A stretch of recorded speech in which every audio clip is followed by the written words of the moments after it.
permission to speak. Shadows hide you. I am listening. Our paths converge. So good to see you. Hail to you. Never lose hope. Here, Fred shouts. I hear you. It has only begun. Fight on, Fred!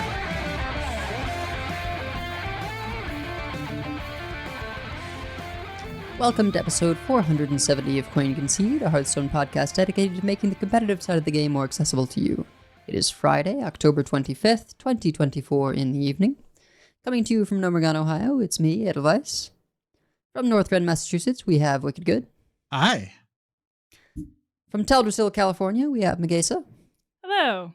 And from all around the world, we have you, dear listeners. As always, this week's episode is brought to you by our producers, Number Theory, Kresh, Beef Squatch, David P., Walu, Jeremy T., Bottlecaps, Grumpy Monk, The Burger Club, Kirk Regan, Grizzly Bear, May, and SSJ5 Goku.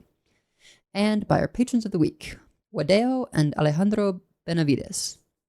You can go to patreon.com/CoinConcede to get perks like a thank you at the top of the show, early access to new episodes, one-on-one coaching sessions, and help support the show in the process.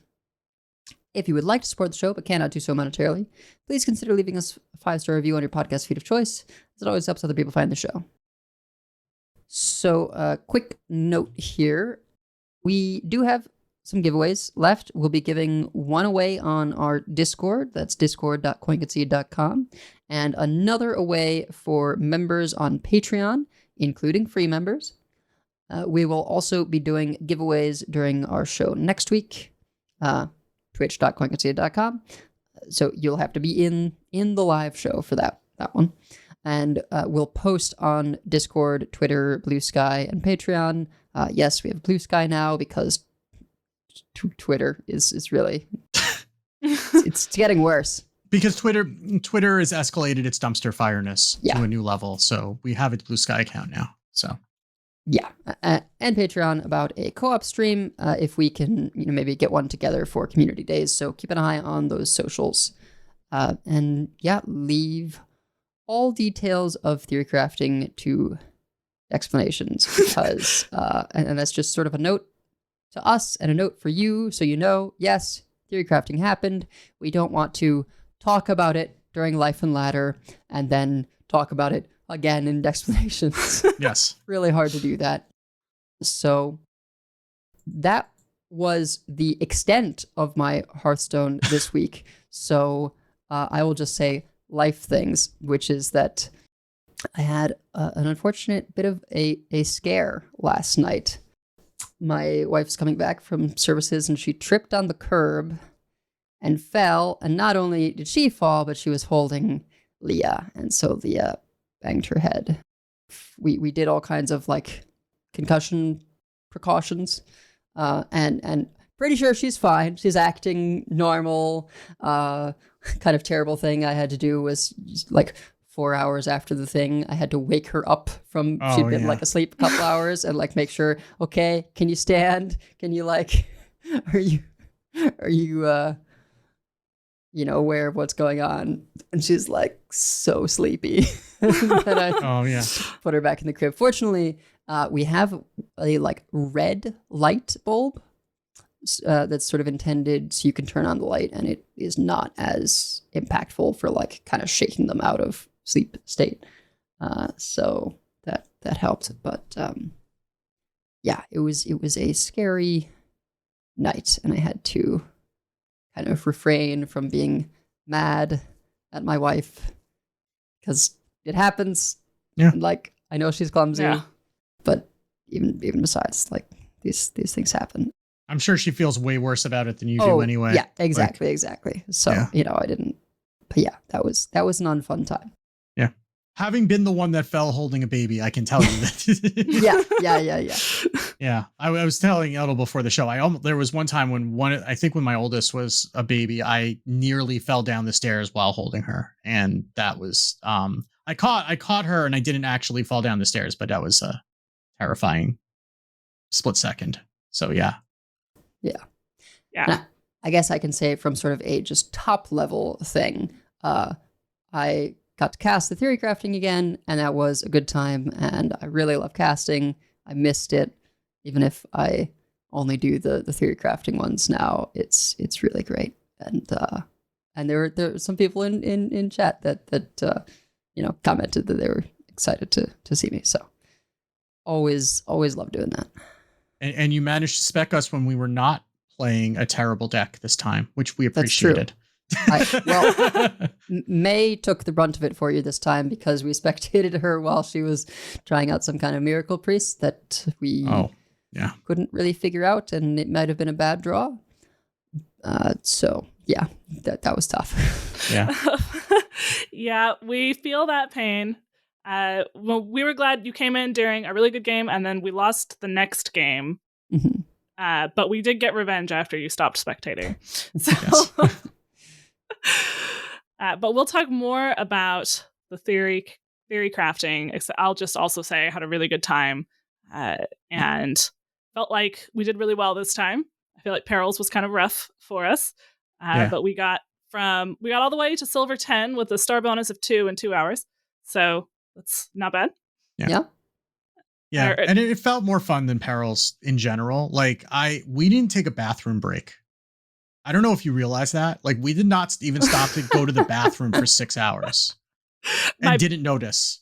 So afterwards, I was like, I am starving and I need a better chair because I'm just realizing now that my back is really unhappy with me. Oh yeah, I was sitting up really straight, like at the computer for 6 hours straight, and then I was like, I am not used to, I am not a streamer, so I'm not used to that kind of thing. And I need a better chair. So when I'm teaching, I'm shifting around more. Yeah. But in terms of other things for Life and Ladder, Rip Overheal Priest, it's like a less than 30% win rate on the stats sites. It's really sad. But Wave Shaman, still totally working. Still in top 500 with Wave Shaman. So somehow. And still enjoying it. Although I'm getting pretty tired of the Renathals, and then I think after doing theory crafting, you just want to play with the new cards now, and it's like how I might wait till the pre-release brawl. Yeah, it's like when you go to summer camp as a kid and then you have to come home, and it's like you like your bed, but also like you were having so much fun, and then you're not there anymore, and you want to go back. I had both that, depending on which camp. There were some camps that I hated it, but there was this one nerd camp that was the greatest thing. If you're not going to like Camp Krusty, then yeah.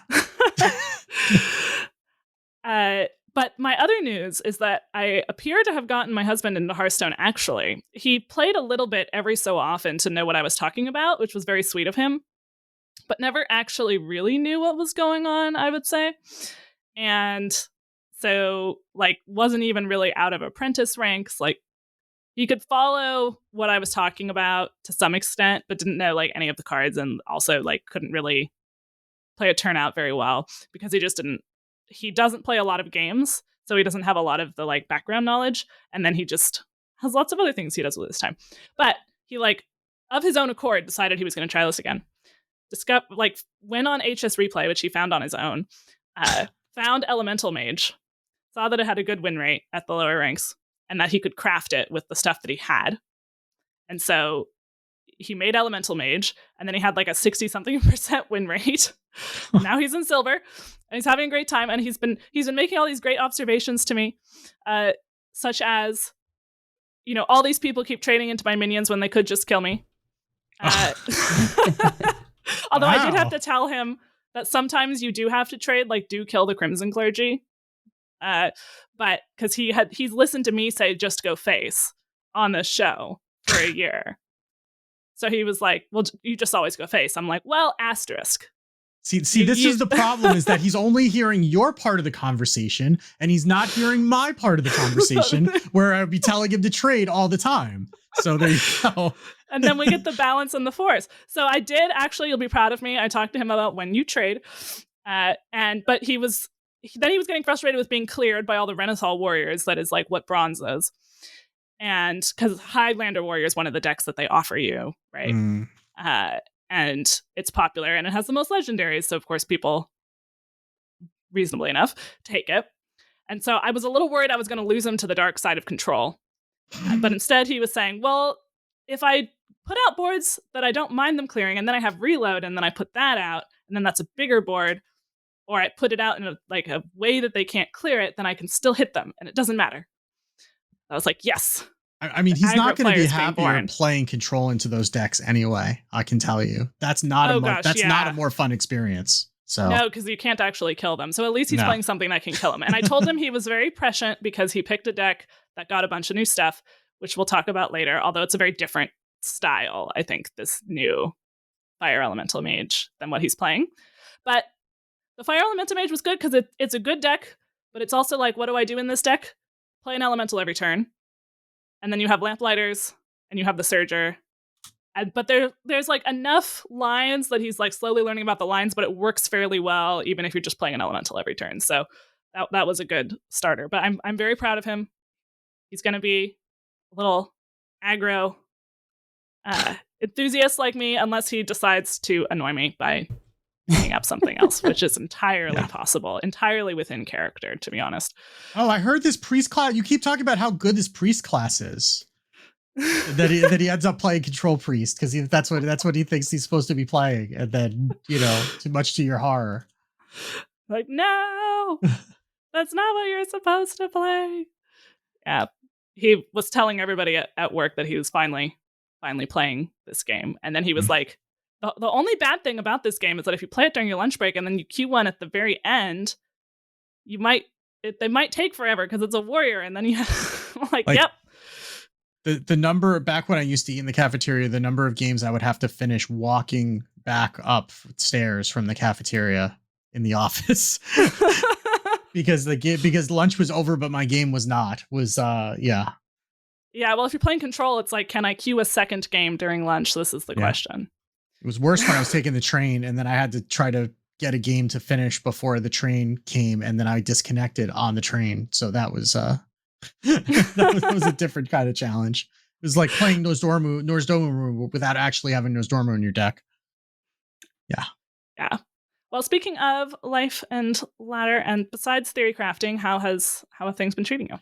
Well, so remember how I said I was listening back to the last episode, and I spent like a whole lot of time talking about how bad Big Spell Mage was going to be after the nerfs, and I was not right, not even close. That deck is still very good. Or at least it was when I was playing it, because I played it was actually just the same list, I think. I don't even think I changed the cards. It was just the same list after the nerfs. And I gained like 50. I went from like 3,000 to 1,500 in the course of a night. Well, I just kept queuing and I kept winning. And it got to the point where I was basically like, I'm just going to keep queuing until I lose a game. Because because I was tired, but it's also like, well, I keep winning, so I may as well just keep playing until I lose one. And then I finally did. And I ended up at like 14 something. And then I decided I was going to camp. And then I made a mistake of queuing today because I looked at where I was and I decayed like 300 ranks. I'm like, it's on the border. And then I queued into the stupid Spellburst Rogue and died. And now I'm going to have to queue some more before the event starts. But I mean, I basically am within spitting, assuming that deck's still good, because this was like almost a week ago. I'm going to have to probably try to just queue enough to get myself to 11x range and then stop, because I'm just going to be playing the event after that, once the event unlocks, the pre-release event. So, I just want to try to get myself into 11x range so that I can have an easier climb next month ahead of when the new expansion comes out. But it turns out when your Tsunami costs 8, you can play it earlier, and it doesn't matter that you have one less water elemental out of it. And then it means that you can orb with more stuff in it, and you can curve into your orb, which is also pretty good. Yep. So, that worked out pretty well. And I didn't mind that Yogg was 10 and Tsunami had one less water elemental, and Marin couldn't sheath 30 mana, because the deck is still stupid. Even despite all those things, the deck is still dumb. So, that was fine. I think it probably will get worse when Renathal goes out of it, because the orb version never really just had enough room for all the stuff that you need in it. So I think when Renathal comes out and we have some more of the stuff that's in the new set, that may take it down a notch. But right now it seems pretty good. So, except against the Spellburst Druid that actually gets the Spellburst legendary in the opening hand because, why wouldn't you if you're playing it? Yep. But, 30% of the time it works every time, right? So, but anyway, so that's, but we have a fair amount of news, and then we have a lot of decks to talk about. So, yeah, let's do that. Gadgets and Gazette always gets the scoop. Okay, so nothing is quite as big as last week, but we still have a few pieces of news. On Wednesday, the 23rd, we got a server-side patch. They're 30.6.3. It's mostly Battlegrounds trinket changes. That's the bulk of it, though there was a bug where Nexus Prince Shafar's effect could cause shortened turn timers that got fixed in this patch as well. I might argue that was a feature given the loss that I had to the Rogue today, but that's okay. But anyway, so if you were trying to play the Spellburst Rogue and you were running into that bug, rest assured that that's fixed. We also got on Monday, we got news about the community events that will be leading up to the release of the Great Dark Beyond. Obviously, Theory Crafting was one of those, and we have already seen that and gone through that. But there are going to be more events. There's a lot more details around the pre-release Tavern Brawl that's going to be starting on October 29th, which is this coming Tuesday, and going through November 5th, which is the day of the release. So we're going to be getting the patch Monday or Tuesday. They say starting with patch 31.0. Usually for these, we get the patch a week ahead of time. So you can jump into the Great Dark Beyond early and then special new pre-release Tavern Brawl, open your packs early and build a deck using cards from the core set, the event set, Whizbang's Workshop, Perils in Paradise, and the Great Dark Beyond. I'm not sure what the event... Oh, the event set is the gifts. Okay. Yeah, Hearth and the gifts and Hearths the and Avatar. Gifts. Yeah. Okay. So all players will get one entry into the pre-release Tavern Brawl for free. After that, each entry will cost 2 tavern tickets, 300 gold, or 400 runestones. On each run, you lock in a deck you play until you get either 6 wins or 3 losses, and you earn more cards based on how well you do. So it's kind of like a heroic Tavern Brawl, except you're capped at 6 wins instead of 12, and the entry cost is not as high, nor are the rewards quite as high. So if you go all the way through and get 6 wins, you will get 4 of the Great Dark Beyond packs, a common from the Great Dark Beyond, and a rare from the Great Dark Beyond. And even if you go 0-3, you will still get 1 pack of the Great Dark Beyond and a pack of Perils in Paradise. So getting even just 1 win gets you 2 packs. And then they will throw in some additional cards.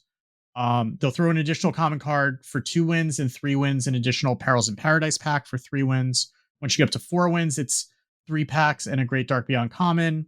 If you get 5 wins, it's 3 packs and then a Perils in Paradise pack, a common and a rare, and then 4 packs for the 6 wins. So we've advised against doing these things when it's been the Heroic Brawl because it's 1,000 gold or $10, and you were going to get pub stomped. This is not that. So, and you're gonna want the packs anyway. So you should probably take it seriously.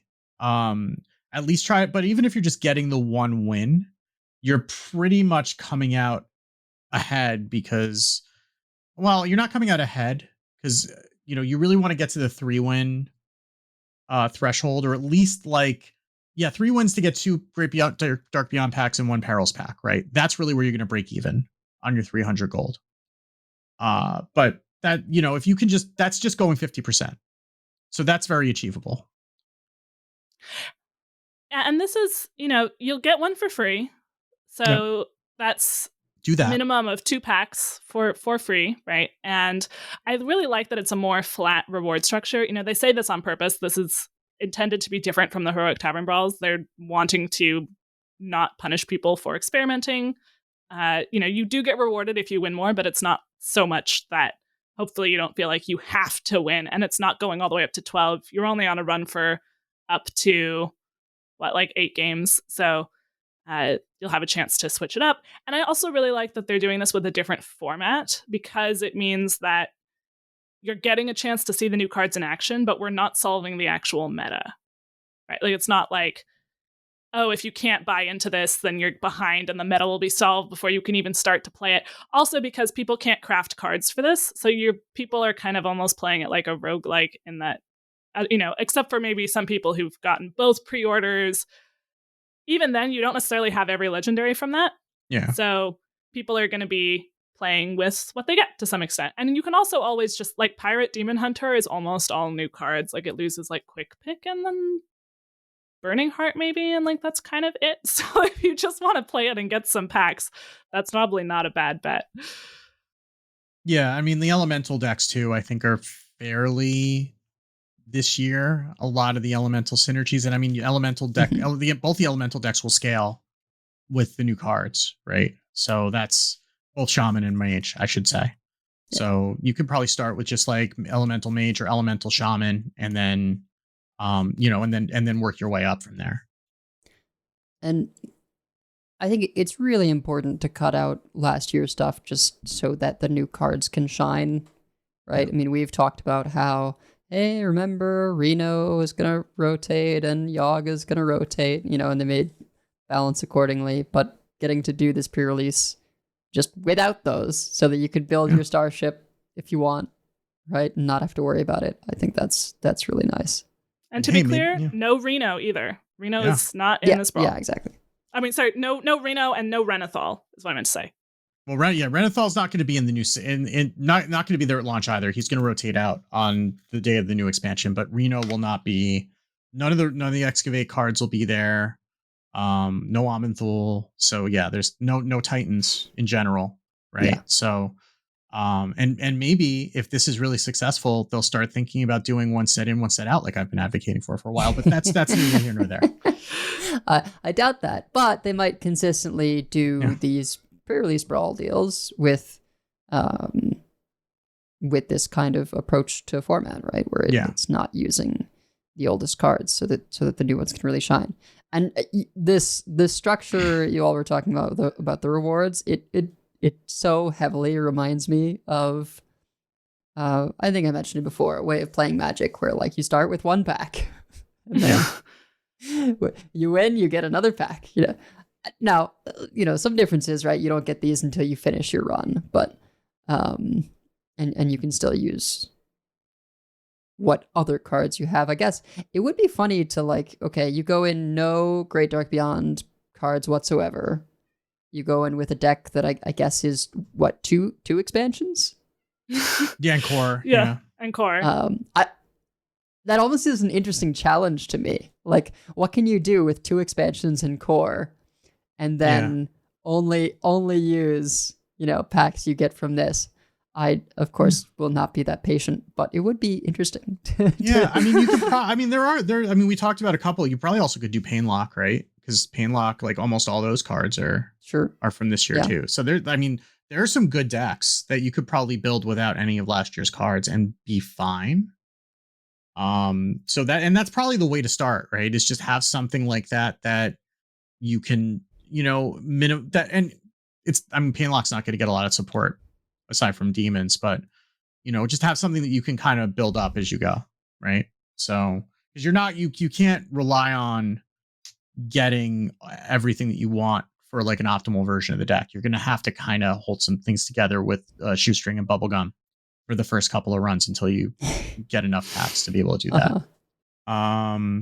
So that's that, as well as there is going to be community days for October 29th through November 2nd. So October 29th is the Tuesday through the 2nd, which is Saturday. So through 10 a.m. Pacific on the second Saturday. So that might really be Saturday, depending on where you live, or if you're where I am in California, it's only the very beginning of Saturday.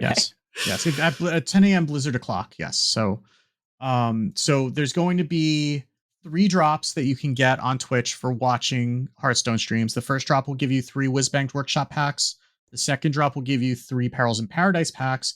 And the third drop is going to give you 4 of the Great Dark Beyond packs. You get each drop for watching 2 hours. So as long as you're watching streams for a total of 6 hours over the course of nearly a week, which is shouldn't be too hard to do. And worst comes to worst, just like put a stream on in the background, just leave it there and forget about it. Right. Like there's folks like Big Banter Face or, you know, Tice or whoever that you can just, that are streaming Hearthstone like all the time.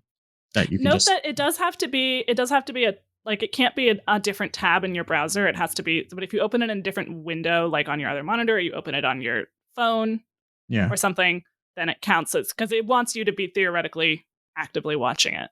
I believe. I do wish it was kind of in reverse order, right? Like Great Dark Beyond first and Whizbang last. They want you to watch all the 6 hours, though. Yeah, I know. It does make it harder to get it in time for the pre-release brawl. And you are getting dust for cards from the new set anyway. Yeah. You know, to some extent. So it's not nothing, but yeah. Or like for my husband, he actually needs Whizbang Workshops and Perils in Paradise patch. So there you go. Sure. Yeah. Yeah. So we're gonna try to we're gonna announce it sometime, you know, after this is recorded, because we have to figure out coordination of when we're going to do it, but we have to figure out logistics of when we're going to do a stream, because the show account it's complicated. The show account isn't tied to a Battle.net account, so we don't get drops from the podcast. So we have to figure out a stream to be able to do that, but we will do that sometime next week. So we will figure out what that timing looks like, and we'll announce it in the Discord. We'll announce it we'll make an announcement, a text post like I did with Theory Crafting for the Patreon as well. So we're going to start using that better for more timely announcements. I would guess the 30th sometime, but maybe not. Probably, because we may not be recording on next Thursday because it's Halloween, and that means loud doors knocking and noise in the background, which is not great for podcasting. So yeah, we may have to change that schedule a little bit. So my office is in the basement. My office is in the interior, but I can still hear. So yeah, no one comes up to the third floor of my apartment, but yes, we can. Yeah, I would pencil in if you're listening to this Wednesday the 30th, but we will announce that on our socials. Yes. Okay, so that's that for Community Day type things. And then we also have some things that we had an announcement of an announcement, which is that the Warcraft universe is turning 30. And there's going to be a Warcraft 30th anniversary direct on November 13th on Twitch, YouTube, and TikTok. No time is announced, but it's going to be that day. And it says it's going to be an online celebration across Hearthstone, World of Warcraft, and Warcraft Rumble. It is not lost on me that this seems like the kind of thing that would be really cool to announce at a BlizzCon. That would have been right around now. That would have been fantastic. But, you know, it is what it is, but they have a direct setup for it anyway. So we will have plenty to report on once we know what that is. We don't know any more than you do. This is just the announcement of the announcement, but it's a cool thing that they're doing. There were some folks, we didn't look at the card backs. I usually go through the portraits. I don't go through the card backs, but there's a Warcraft logo card back that was in the Theory Crafting client that some folks were using. So, presumably that's going to be part of it. We'll see what else they do.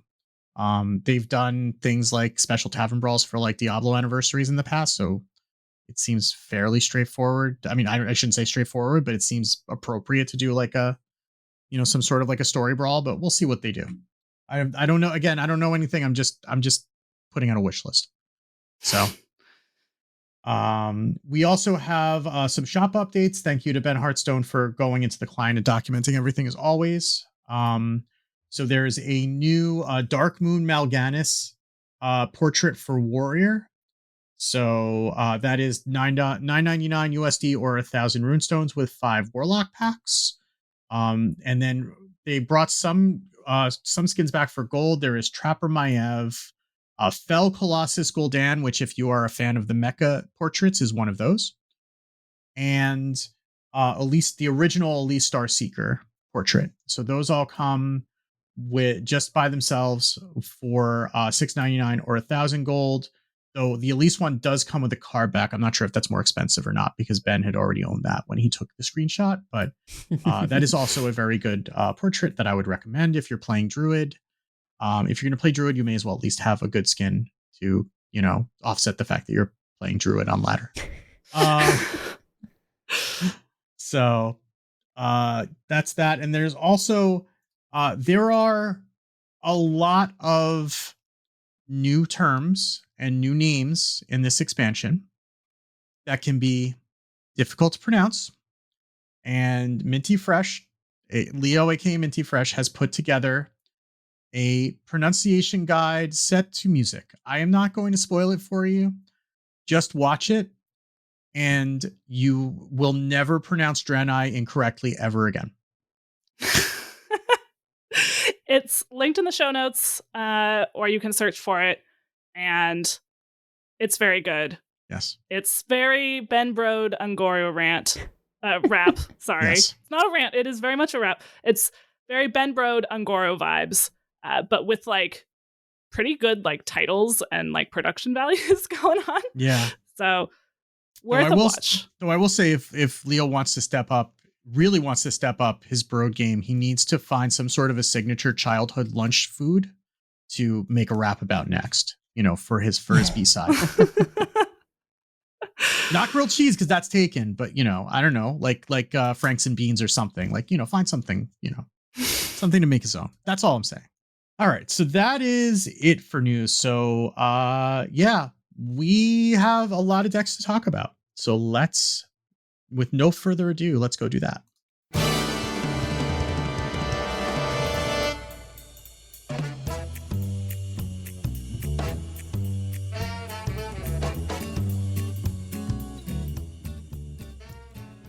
All right, so we promised we would talk to you about theory crafting.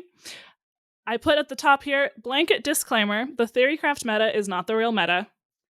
Every time we've ever had theory crafting, some of what we think is going to happen happens, and more of that doesn't happen. So, for example, this time with Perils, everyone was freaking out about Vanessa OTK Paladin because that had looked really good in the theory crafting event, and then it turned out it just wasn't successful enough. Or it wasn't consistent enough, really. And then it turned out we could use Lanessa in ways that we hadn't thought of. So, especially, with the mini set. So, not the real meta, but you do get a sense of how cards play together. You don't necessarily get a sense of how they're going to play into other stuff that's really going to be there, but you get a sense of what the packages feel like to play. So, we had a chance to try out lots of different decks. Wickagood and I, as we mentioned, were doing a co-op stream, and Edelweiss was theory casting on the main channel, as well as popped in a little bit to our stream after the theory casting ended, and had a chance to play a bunch of games herself, also went off stream. So we organized this into kind of what worked for us, what seemed promising to us, what didn't work for us or we're not totally sure about, and what we didn't play but must mention. So starting with what worked for us, I think I'll start with the aggro Draenei warrior. That's number one with a bullet. Like that deck surprised both of us, like right out of the gate. And it's not quite aggro like, Zoo Warlock or something, but it was very much like make big guys quite quickly and then just hit them with them. It was Soul Demon Hunter. That's basically that was the best. Yeah. The best like analogy I can make. It felt like Soul Demon Hunter, where you're basically playing a bunch of guys and you're building up to just a couple of big turns where you're just getting as much attack on your weapon as possible and just smacking your opponent in the face. Yeah, you sort of you want to keep the board clear as much as you can, so that when you do your next Draenei attacks immediately, that it goes face. If you can help it, and then usually finish with the gain attack equal to the Draenei's attack. Yeah. And they get so much damage so fast. I mean, so fast. One of them is a baseline 7/2, right? Yeah. Yeah. And that one's great in all the situations, right? We appreciated that. So spectating you two, you did have a bad hand on the second game, but so I asked for science, like, hey, I want to know how this works. And we discovered that what it was, you can have multiple. It was from a Velen Death Rattle, right? Having multiple of the attacks immediately on your next Draenei. Yes. Yeah. Which would have been really cool if we got it on Exarch Akama, because that's it would, that's the although dream. I guess it that doesn't matter says- because it happens all at once anyway. So Well, and you need something else in play Yeah. to really capitalize on that. But you did do it on that could be really cool in general. Is the one that has immune while attacking, right? Yes. So it attacked twice immediately, immune while attacking, and then there's a couple ways of giving minions rush in that deck. So that was really cool. And also, I'm imagining a world where against something a little slower, they remove the Velen, your next thing attacks twice, and they don't have any minions in play. I mean, you're just dead. Yep. Yeah. Yeah, I mean, we were getting 12 attack very early on. If you start with that 1 mana 2/1 that buffs the next one +2/+1, then your turn 2 play is big. And then you have your Crimson Commander that gives +1/+1 to everything in your hand, and then +1/+1 again when it dies. And that was already probably bigger from something else, or it had rush or whatever. So each Draenei, you look at them individually and you're like, okay, these stats are fine, but you have to think oftentimes they are, especially in this warrior deck, being buffed by the previous thing in some fashion. Yeah. So we just were hitting them. The thing I was least impressed by was Akama. Himself, that was surprising. actually. Akama was actually the thing that we were most excited about with this deck, and it was the most disappointing because you don't go wide, you go tall, right? So Akama doesn't often have a lot of other things that it can enable. If you stick up, in order for Akama to work, right, with the Through the Felon Flames or whatever, there are so many things that you have to set up. First of all, you have to have a board stick, which you're not going to, because your opponent's going to be removing everything that they can to just not die. So that's one thing. And then you have to have enough mana to play Akama. You need to have something to give it rush or give it a free attack, right? And then if it's rush, you have to have something to attack into. And it's those things just never lined up. At most we had one minion that was on board alongside it, and it was tiny and it didn't matter. But everything else, we look down, it's it's turn 3 and we have an 8/5. What is happening right now? Why are these minions so big? Yeah. I do wonder if maybe Akama will actually find its place not in a Draenei deck, or maybe not in that sort of hand buffing type one, but in a deck that is more of a go wide situation, and then you just have Akama in there either to fill out Menagerie slot or to just for its ability, right? You rush it in. Yeah, it needs to be more like a rush warrior than what we were doing. Yeah. I did see. I saw that someone had been playing a Menagerie Warrior. I didn't actually see how it worked out for them, but I could see in that type of situation, Akama being really good for the deck. And then you actually have more draw with the Roaring Applause, which I did actually put into the deck because it's 2 mana draw 2 if you have any Draenei on board. We unfortunately in our second game had both of them in our opening hand and none of our actual Draenei, so we took it out for our third game. But I don't know that it's necessarily a bad idea. But mostly, you're kind of playing Draenei. It's a little bit of a curvestone deck, so you don't necessarily need tons and tons of draw. And you don't have time. We were just playing minions, and we didn't need the draw. We were just because they all just synergize so well with each other that it's not we needed to find one specific thing a lot of the time. It was just just the next big man. It's just gonna, it's just gonna go and then make the next one big, and they all just kind of did that to each other. So we never really needed to do that. We were running Kaba Muscle. I don't even know if that was overkill, or if that but it's something to do on one at least. If you don't have because it's only Starlight Wanderer, which is the one that gives it +2/+1, or Astral Vigilant is not a 1-drop. That's the one that gives you a copy of the last Draenei you played. So you don't have that many turn 1 plays anyway, and you do want to just use that mana efficiently. But yeah, it's just you get the weapon down. It's just so much attack. The crystalline great mace that whenever you attack, it gives +2 attack to a Draenei in your hand. To all Draenei. So it's all Draenei in your hand. So it's just everything. And it's just why are these things so big? Oh yeah, because I had the weapon and I just gave my entire hand +4/+0. Okay, that seems fine. I think they sort of figured oh well, it's unlike Painter's Virtue where they get health. This is attack, so it's okay that it's 2 at a time, and I like Cup of Muscle because it is also attack focused, right? And these Draenei in the Warrior are very like cares about high attack. So getting to buff all of those things and then have that translate into buffing your own attack to go face with, or for the attacks immediately thing, I think it's just works really, really well. Yeah. And my favorite thing to buff is the immune while attacking that switches its power toughness on the opponent's turn. That's just, it's such an interesting card, and I like it a lot. I think we got one to like 16 attack that turns into 16 health. If you are facing this, do note that it's going to be hard to kill, but if you do whittle down its health, that means its attack will be less on the next turn. Yeah. So we did have one where Smarms couldn't kill it, but got it down to 1 health, so then it became a 1/4, which was not very helpful on our turn. So it's worth almost doing that. It's almost worse than killing it, because it's just sitting there not doing anything. It's just sitting there being sad. We also ran the riffs for Chorus Riff, basically. We ran Chorus Riff and Bridge Riff. We saw some people also running Verse Riff. I think Roaring Applause might be better than Captain's Log if we don't have very many Draenei on the board at once, because Captain's Log is 4 mana, draws 2 cards, costs 1 less for each Draenei you control. First Riff might just be better than both of them in that deck, though, right? Because it's just more riffs. It's just more riffs, more attack. Yeah, I was liking having Roaring Applause with the 4 amalgams, right? Not the band, but the 2.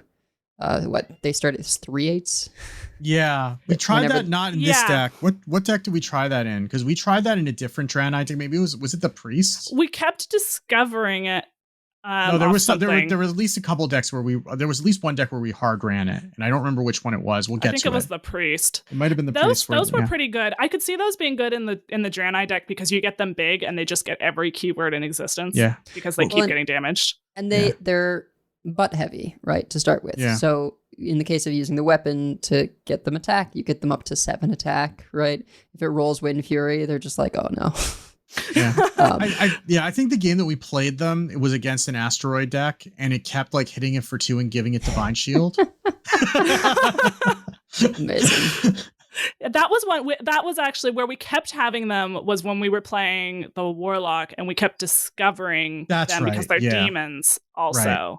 Yeah. And we were playing them to just soak up asteroid hits, and they kept getting Reborn and or Divine Shield, which was really funny. Yeah. Nice. Yeah. So I like doing that, and then also just the 1/2 that shuffles back in, right? And then you have chances of getting like 3 cards off the Roaring Applause for having a couple of all minion types. Yeah, and then they still keep all the enchantments from that the Draenei are giving as the next Draenei, so I could see that too. Right. Yeah. Yeah. So overall, it seemed pretty impressive, and I'm excited.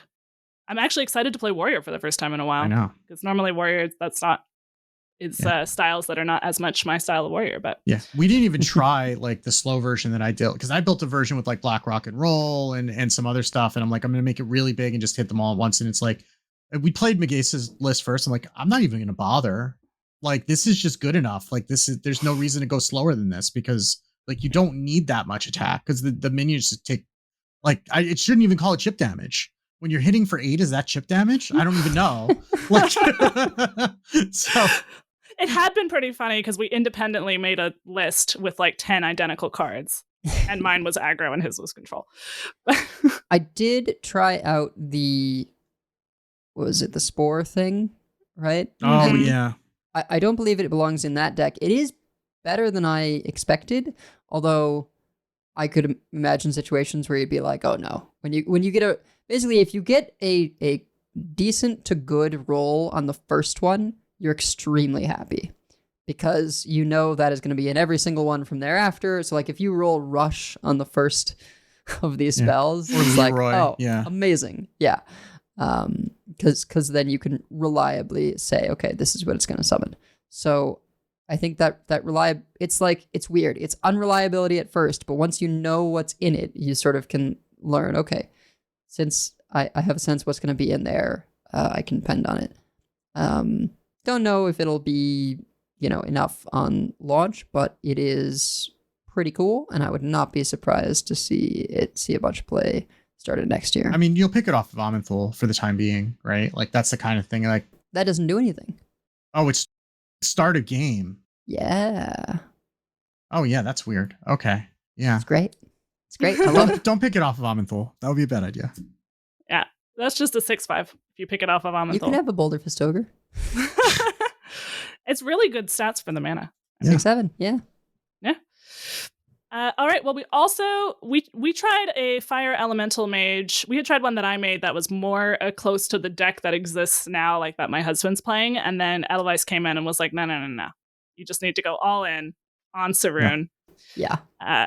And like we're running Rayla to run Grill Masters to draw Saroon because you're Yep. not actually, you don't run Lamplighters.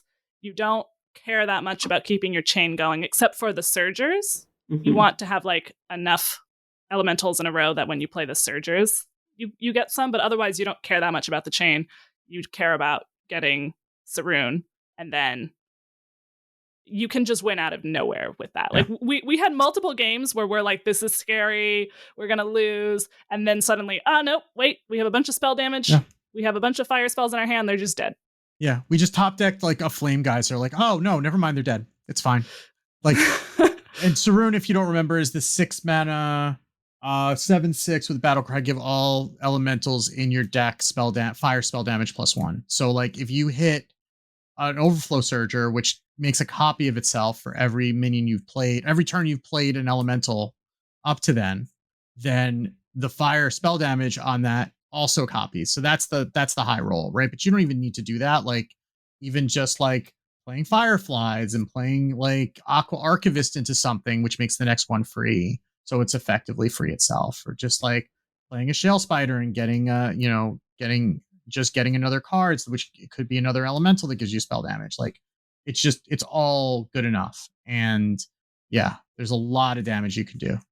As long as you get Saroon down in like a timely fashion, it just ends up being the scenario where, you run just enough elementals that there will consistently be a bunch of them, and they all have the +1 spell damage. So, eventually it's like, well, they can't quite clear everything. So you just start your turn with a couple points of fire spell damage in play. And then, you play some more stuff. Now you've got +4 fire spell damage, +5.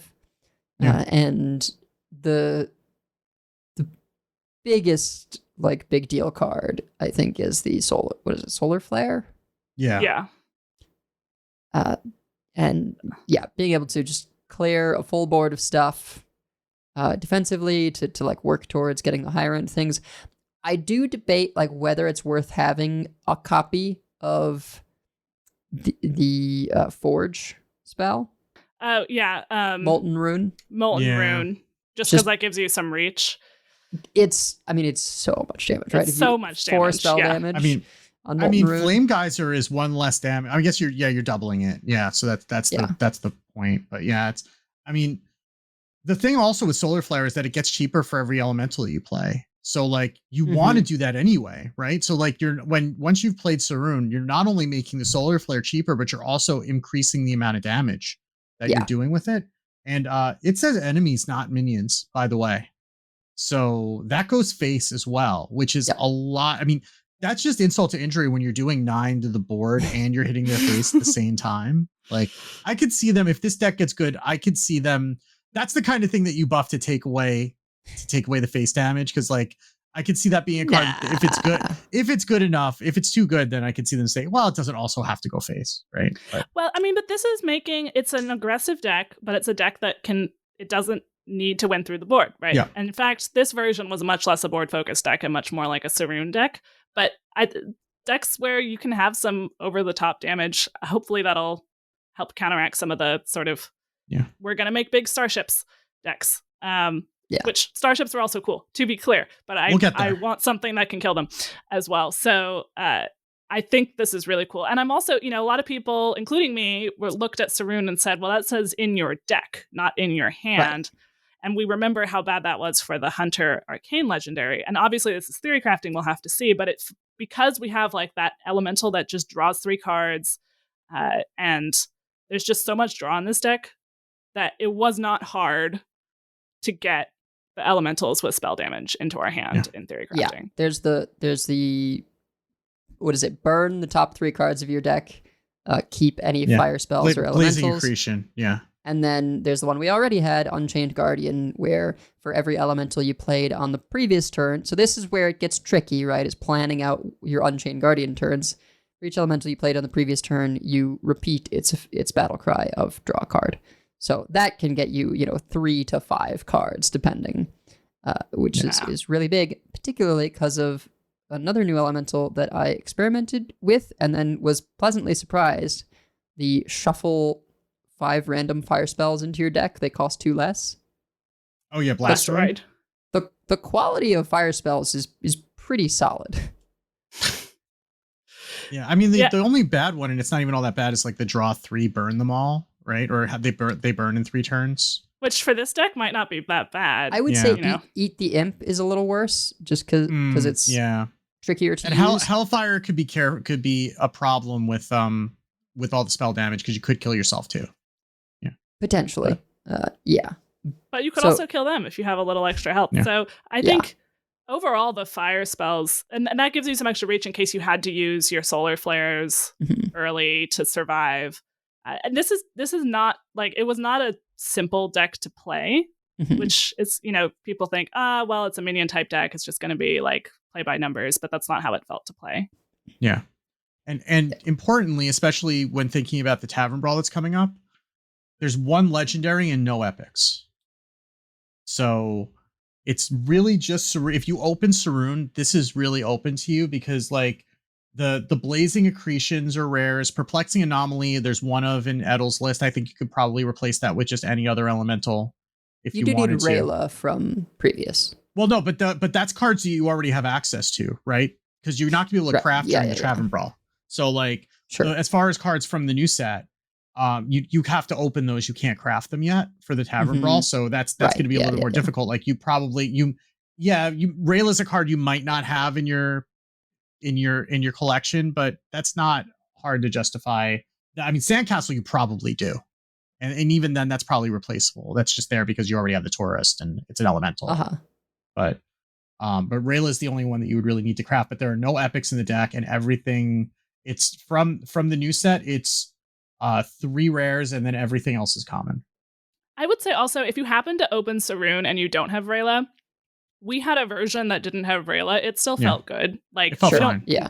Like I wouldn't necessarily craft Rayla for this unless you're swimming in dust.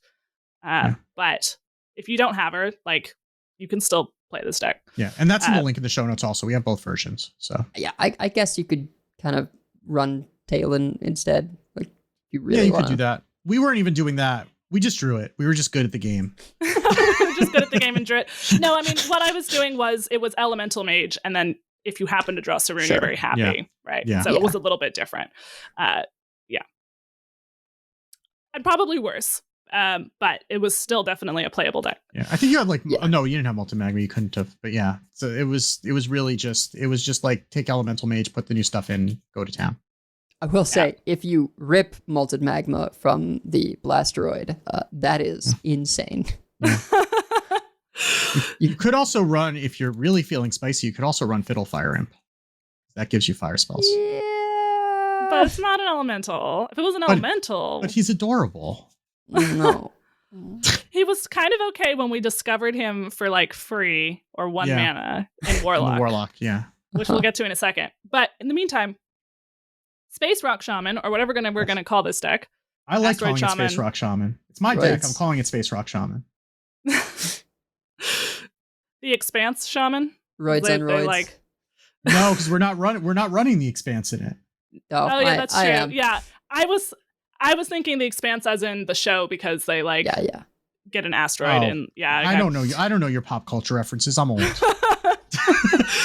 This entire expansion is just going to be like, how many sci-fi references? I will say you can get crazy discounts on Ceaseless Expanse because you have all these cast win draw on things going on. Oh yeah, that's true. So it's like more draws to discount it. We'll get to Ceaseless Expanse. It came online almost exactly when I thought it was going to. Yeah. So of course, you can always just play it on turn 6 with Murmur. Yeah, so if you didn't realize from Murmur, so Murmur, right, says your battlecry minions cost 1 and die when they're played. If you play Murmur first, then you activate Parrot Sanctuary. The order is important here. Parrot Sanctuary makes your battle cries cost 1 less. So now they cost 0, or the next one costs 0. Then when you play the next one, it reopens Parrot Sanctuary. So then your next one costs 0 when you reactivate Parrot Sanctuary. If you do this in the wrong order, though, you will be sad because Murmur sets it to 1. So like it was discounted and then set to 1. So you have to get your order right. But it is insane. And that includes Ceaseless Expanse. No matter, what turn it is, will cost 0 if you do this, or 1, even if you don't have Parrot Sanctuary.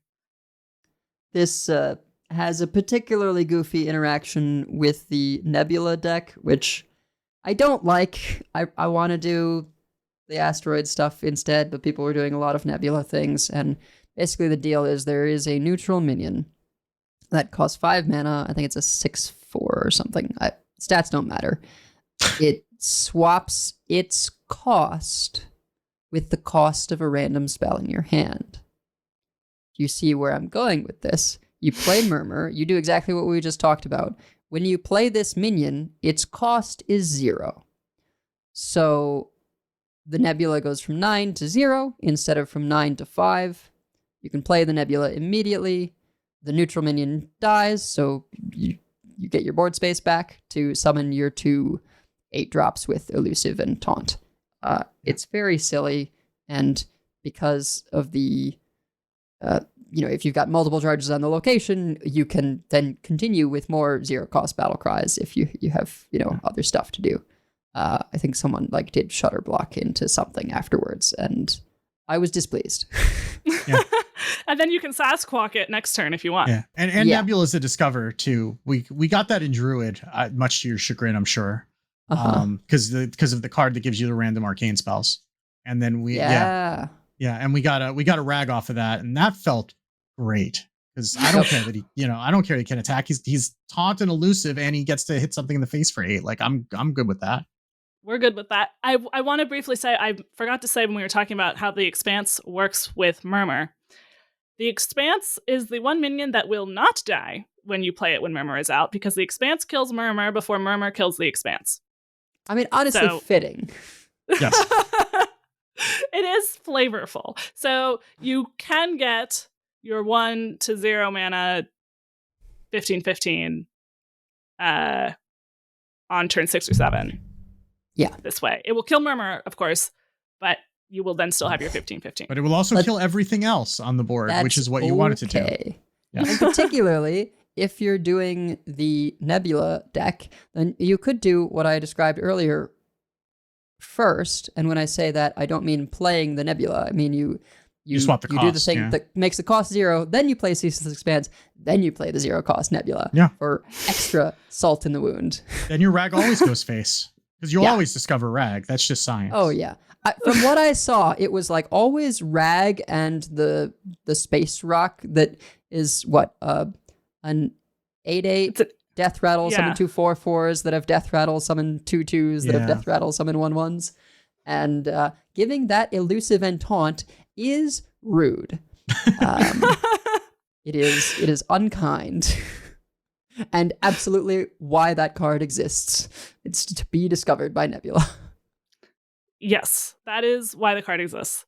But we found Space Rock Shaman even when we weren't doing Murmur stuff, which we were not taking proper advantage of Murmur. We caught Murmur because it was like, what are we doing? Because we with this couldn't get it to work. Probably because we weren't thinking big enough. But we did we had kind of 2 builds. One was one that Wicked had done that was basically Elemental Shaman, but also there was asteroids in it. And then one that I had built that was basically Incendious Shaman, but also tons of asteroids, which felt nice because in previous Incendious Shaman builds, you had to have the full combo. Like you had to make sure that you did Shudder into Incendious, into Mini Shudder, into Gaslight Gatekeeper, or you weren't getting there. Right. And in this case, you have so many asteroids that you don't necessarily need Incendious, or you have Incendious, you don't necessarily need to Shudder the Gaslight Gatekeeper. And something I really want to highlight with Incendious, that I think it absolutely belongs in the deck. Because you're not now restricted to, I have to Shudder the Incendious, you can Hunter location on 2. I did this multiple times. You know, it's a lucky circumstance, but Hunter location on 2, Shaman location on 3, draws Insidious, it's discounted. You discount it again from the Hunter location the following turn and play it. I guess on 4. as long as you have 2 discounts, I guess it doesn't have to come off the Shaman location. But as long as you can discount it twice, so you're not playing Battle Cries in between turn 2 and 4. You play Insidious on 4, and most things can't handle that. Mm-hmm. or like at worst, they have to punch a bunch of stuff into it to kill it, or very commonly aggro decks will ignore it. Now you're upgrading your fiery stuff in your deck, and Triangulate is a thing. And Triangulate, I was like not sure how I felt on this card. Initially, I was like, oh, okay, I do this, shuffle in more of the big AoE that shuffles in 5 asteroids. We didn't know how Great. it works either. Yeah, That's amazing. It's the kind of card like if you know, right? Like, yeah. Well, when you've shuffled in a bunch of these Insidious things, you can triangulate, choose that cast when drawn spell, draw it immediately for your AoE because they've been ignoring your Insidious and they're getting these upgraded. And the ones it shuffles in are copies. So they are upgraded as much as the ones before. Unlike if you experienced other Insidious shenanigans before now, where you'd have this weird thing of they'd be at different levels of upgraded if you like somehow got a copy of Insidious and played it later, right? Weird stuff. So yeah, Triangulate, very, very cool. yeah, it works with the asteroids also, obviously, but yeah. Yeah, even with the asteroid, like we had that done against us. Smarms was just like jamming this for like an hour, it seemed. Which don't blame her. It's a fun deck and just had endless asteroids and was triangulating the asteroids, and like that works too. But obviously the Insidious spells are really a good thing to hit if you get that. I had been running Death Roll from Hunter because we're running Turbulus anyway because we really want Parrot Sanctuary. Yeah, and I was like, and Sasquatch. And Sasquatch. You want Sasquatch. Yeah. And in the Theorycrafting meta, there's a lot of giant starships, so why not just kill them? Yeah. Sure. Yeah, that's fair. Yeah, and Insidious is an elemental, by the way. I don't think we mentioned that, but that's also relevant for things like, I mean, Megasis wasn't running Scar, which I was. I mean, I basically just took like the old elemental shaman and just said, okay, here are some new elementals. Let's just get a couple of extra spells in there so that we can trigger the spell burst on the Live Behemoth, the one that makes them all do all the asteroids in your deck do 1 more damage and then spell burst, shuffle 3 in. Mm-hmm. So I think we ended up like putting in a bird watching because I also realized I had Turbulus and didn't actually have any Hunter cards in the deck for some reason because I was just building Elemental Shaman. But bird watching was actually good to get some of those things out and also be able to trigger the spell burst to get more asteroids in. And that was fine too. Like both approaches worked pretty well. And they were both pretty fun and a little bit less linear than the old Elemental Shaman was. Yeah. I like that they gave both Elemental Shaman and Elemental Mage kind of a new twist that makes it feel less linear, give you that bit of reach, more dynamic play. And in terms of the asteroid stuff, I think it's really clever that they created a package of cards that, yeah, you can just run all of them, or you can be playing elementals and not run the AoE and like just run the minion ones because they're all elementals. And then on the other side of things, I didn't run the minion-based ones except for the upgrade your asteroids, and figured I would just rely on the AoE that shuffles 5 and doing that over and over, because with Hagatha, if you pick them up, you can shutter block the AoE and shuffle 15 of them into your deck, right? Or conversely, if you get the spell on its own, well, then you can shutter block a Sasquatch, and it's the same deal, right? Yeah. So you'll always be able to shutter block a, what is the AoE called? Asteroid? Meteor Storm. Meteor Storm. Yeah. And I mean, you could always triangulate the Meteor Storm in a pinch too. I mean, because that's going to shuffle even more meteors in than just grabbing a meteor, right? So yeah, I did that one game. It can be, like, it's not always going to be the best thing to do, and sometimes you just need to use triangulate earlier, but yeah, it is nice to have access to that. I did that one time it can be a way of like, okay, I've picked up one of these. I really want Agatha to pull them. I'll triangulate, hit the other one, shuffle more in so that we can get them off Agatha. It may take some time to get refined, but it really feels like there's something there for this deck. And I personally am more interested in this than the Nebula deck. Yeah, for sure. I mean, Shaman has had so many things going for it. And one thing I like about a lot of, not necessarily every single class, but a lot of the sets, the packages in this set feel like they're clearly synergistic, but what's the deck you're putting them in? There's a lot of possibility there. It's not obvious necessarily how you're supposed to build this, but in a way that mostly, in my opinion, feels interesting and fun rather than like, what is this package? What are we doing? It's like, well, we have so many things we could do with this package. So I am excited about it. And I actually, even though it was more of a control deck, I was really into Incendious Shaman before, and now it just feels so much better. So yeah, well, it's more of a mid-range deck than a control deck now, the way that you built it. So yeah. Oh, not the way I built it. But something you can do with the asteroids that you couldn't with Incendious is you still can run Gaslight Gatekeeper to shuffle, right? That can be solid. But Malagos, because you don't need to play some novice zappers to get the extra spell damage on the Incendious stuff, you can just roll out a Malagos. It fills your hand with spells, and you just watch the cast win drawns happen. And then, they go into negative HP and they're just in prison watching these asteroids. That was in the Raunchy reveal. Yeah. So that was the secret tech in the Raunchy reveal. We thought about it. We didn't actually put it into the deck, but we did consider I had thought it would be too expensive, but A, you have Murmur, and B, you're getting to that point often enough. So I mean, if you get to 9 mana, then that should kill them, right? That's also the idea with it. I think this is going to be one of those decks where it's like, if I have a tracker, it's going to be a lot easier to be like, how many asteroids are in there? They're doing how much? Oh, yeah, this is lethal. Yeah. Right? I was a lot more conservative with is it time yet?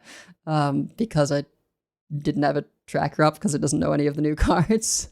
Yeah. And even then, it was tracking them all, each instance of shuffling the asteroids in individually. So then you had to try to figure out how many there were from adding them all up. And there are some math decks in this expansion, but I was not interested in doing math at that point in the evening. We were kind of going by vibes. And also at one point it was like, well, it needs to be lethal. So let's just pop down the Ethereal Oracle, pop down Gaslight Gatekeeper, find out.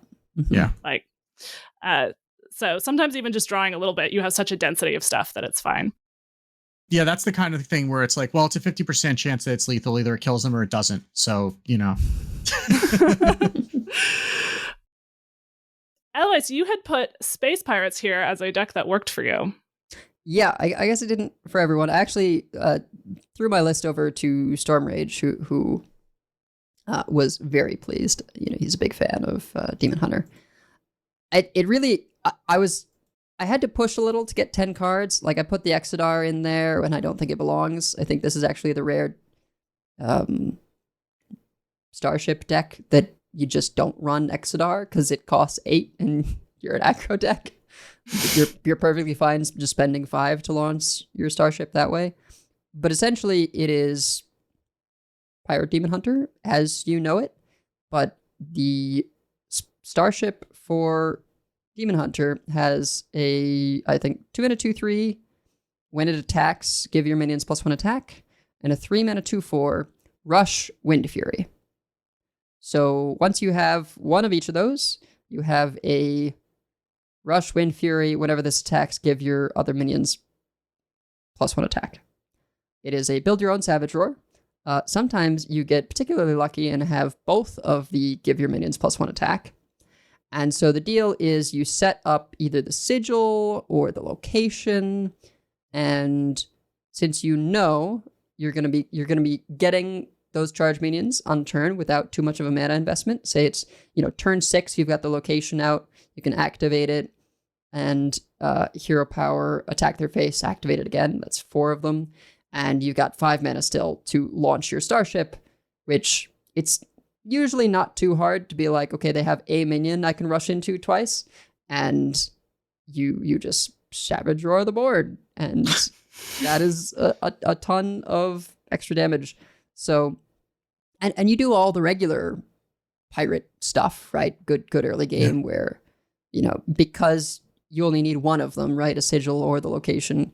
Like you're still going to sigil on 2 to hosen on 3, right? You still have those kinds of plays. Yeah, we sure did do that. When we were playing Glacier's version of the list, and we were actually feeling bad because it seemed like we were playing no new cards. I know. I did that to someone too.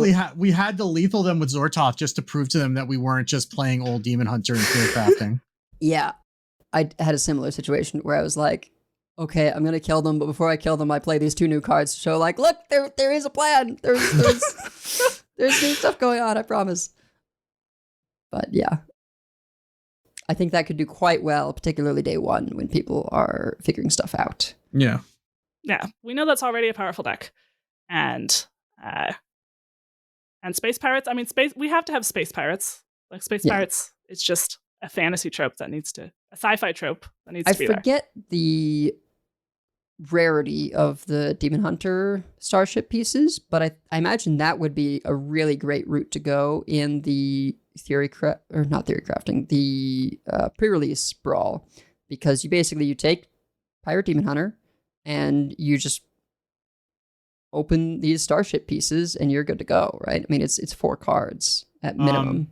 The ones that you're concerned with, one Felfuse Battery is the 2 mana, give your minions +1 attack one. That's rare. Shatter Shard Turret is a common.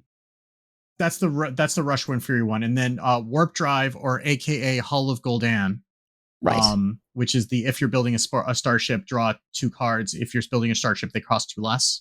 That's a rare also. So. Okay, and I would say like, you can sub in other draw instead of that, right? You can still do your Outcast one that draws both players 3. If it's Outcast, it just draws you 3.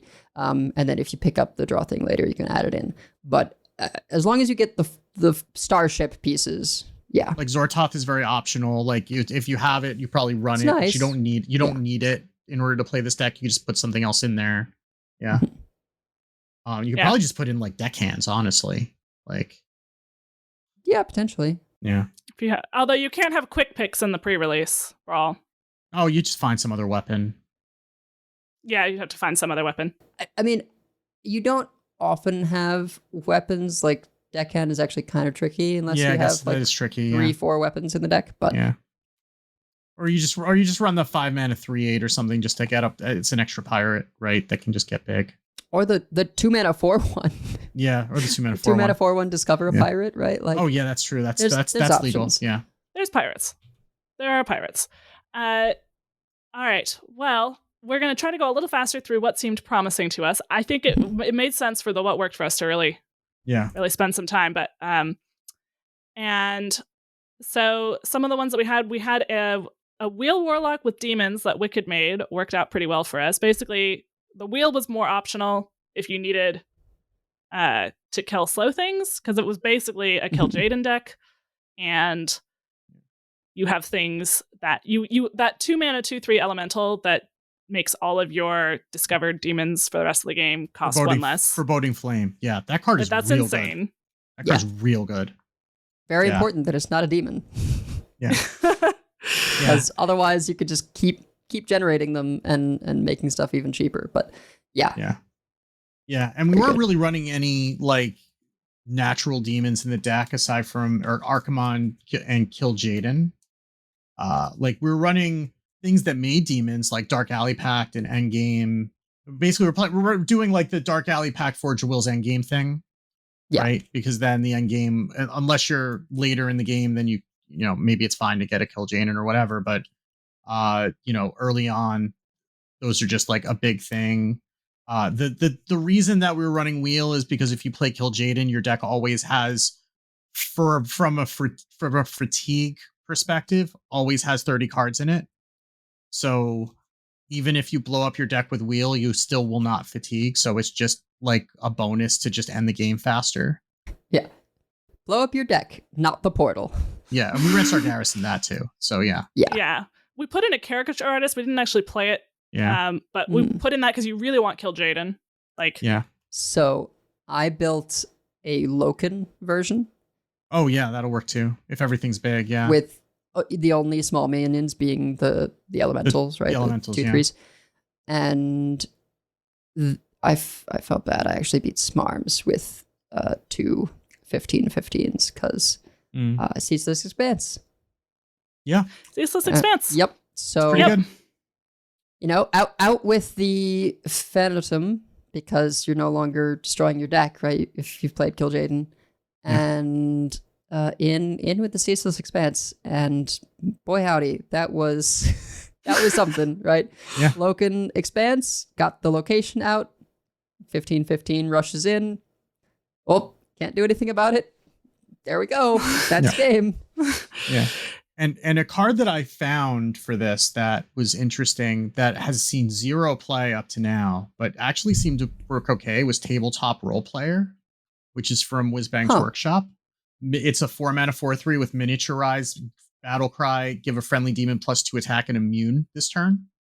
So that, you know, with all the demons you're going to get, 'cause, I mean, you're running demonic studies, you're running demonic dynamics, which is 2 now, right? So you've got the thing from Endgame if you wanted to, or the thing from Dark Alley Pact, whatever, and then all the things you're going to get from the portal. Like you have demons, you have plenty of demons, and then just, you know, being able to give it a little bit more damage over the top, and then or trade something big off without losing your minions is it's not bad. I don't know if it stays in the deck, but it was something I wanted to try because I'd literally never seen that card played. Like it did not occur to me until yesterday that the mini version is actually like a mini from a D&D game.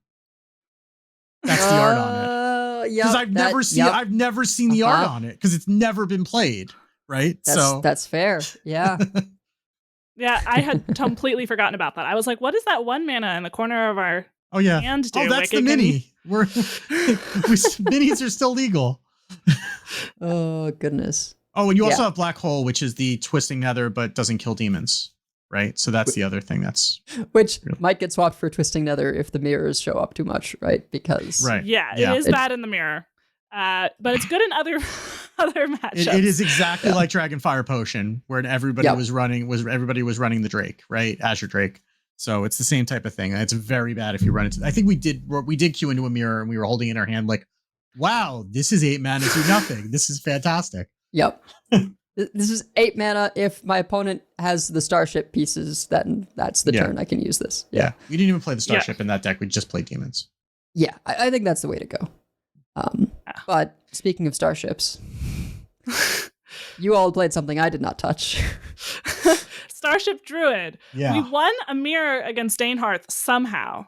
We were sitting there the whole game going like, he built it better than we did. We're just going to lose. But we pulled it out because he was doing some sort of pyrotechnician shenanigans and we were just doing Cosmic Phenomenon is a 5-mana spell that summons a couple 2/3 taunt. I think they're elementals. Yeah. And for ones that can't fit on the board, it gives everything +1/+1. If you double that with the Starship pieces, it's real good. It turns out real good. Yeah, and you also have the what's that other spell? The Distress Signal that summons 2 random 2-drops and refreshes 2 mana crystals. So if you have the Replay and Arcane spell ship piece on board, that's free because it refreshes 4 and it summons 4, and then you have a full board for Cosmic Phenomenon, which is also very good. Yeah. And then we just ran ramp and Starship pieces and just got them. And that piece that is not actually, it doesn't say double. It says cast it again. Right. So if you have multiple, then it does it over and over and over again, which I don't think we realized until it didn't. Like, why did it go so many times? Oh, right. Yeah. 3 times, not 4, because it's not like double again. It's like +1. It's an additional time. Yeah. People were burning a lot of cards from getting recasts of the Sleep Under the Stars. Exactly. Right. Yeah. Which I think the optimal play is like pick refresh and armor and not draw so that if it casts draw, you're just happy with that. But very goofy things. I am very appreciative that the direction they went with arcane spells for this was not face damage based. Yes. That it was summoning boards. I think it gives more of a chance to fight back. You can still have crazy powerful turns. I did Asteroid 1 to death. I think that was a game I had triangulated the Meteor Swarm. And that's how I got there. But it seems powerful, for sure. Yeah, it's And there was definitely some complexity to it in terms of when are you getting your starship pieces and your starship online, which things do you want to double. Obviously, if you hit the ramp, you have a lot more options because you have a lot more mana. Yeah. What are you doing with the Exodar when you play it? When are you playing the Exodar? Like, because I think with the Exodar, it feels like the default is just take the pieces, but then it feels like the default with Exodar is take the pieces unless either you're going to die or your opponent's going to die, in which case you take the aggressive or the defensive options. But I think in general, you want to just get the pieces and get another starship going. Because it gets the starship going so much faster. Yeah. And especially for something like Druid where you want some value and like the starship is mostly there to like double your arcane spells and stuff. So being able to do that with more arcane spells later is probably going to be more valuable than the other Exodar options. Some other things, if you have just like enough attack on it or you just need to survive, Exodar is really flexible. But it definitely seemed the longer we played in theory crafting, the more we came to the conclusion and our opponents came to the conclusion that you just take pieces off Exodar most of the time. Yeah. Exarch Othar was pretty good because the other arcane spells, like again, like we got a Nebula in Druid. That was stupid. And just like the other arcane spells are generally pretty good. So getting them discounted by 2 and then being able to double them up or triple them up is gross.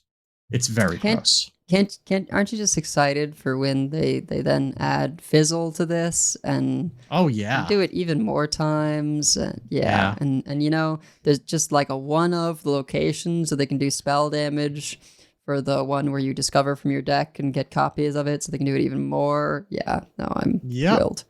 Oh you bottomless toy chest and Exarch Othar, just get more arcane spells and just turn into Burgle Rogue eventually. Yeah. Burger Club in the chat was saying earlier that Max Subban and Tic Tac had a hydration station druid rezzing the starship to gain like 30 armor every turn. Of course they did. Yeah. Of course they did. We'll see. Well, I guess we should say like Arcanite Defense Crystal across all the starship decks is a lot of armor. Lot of armor.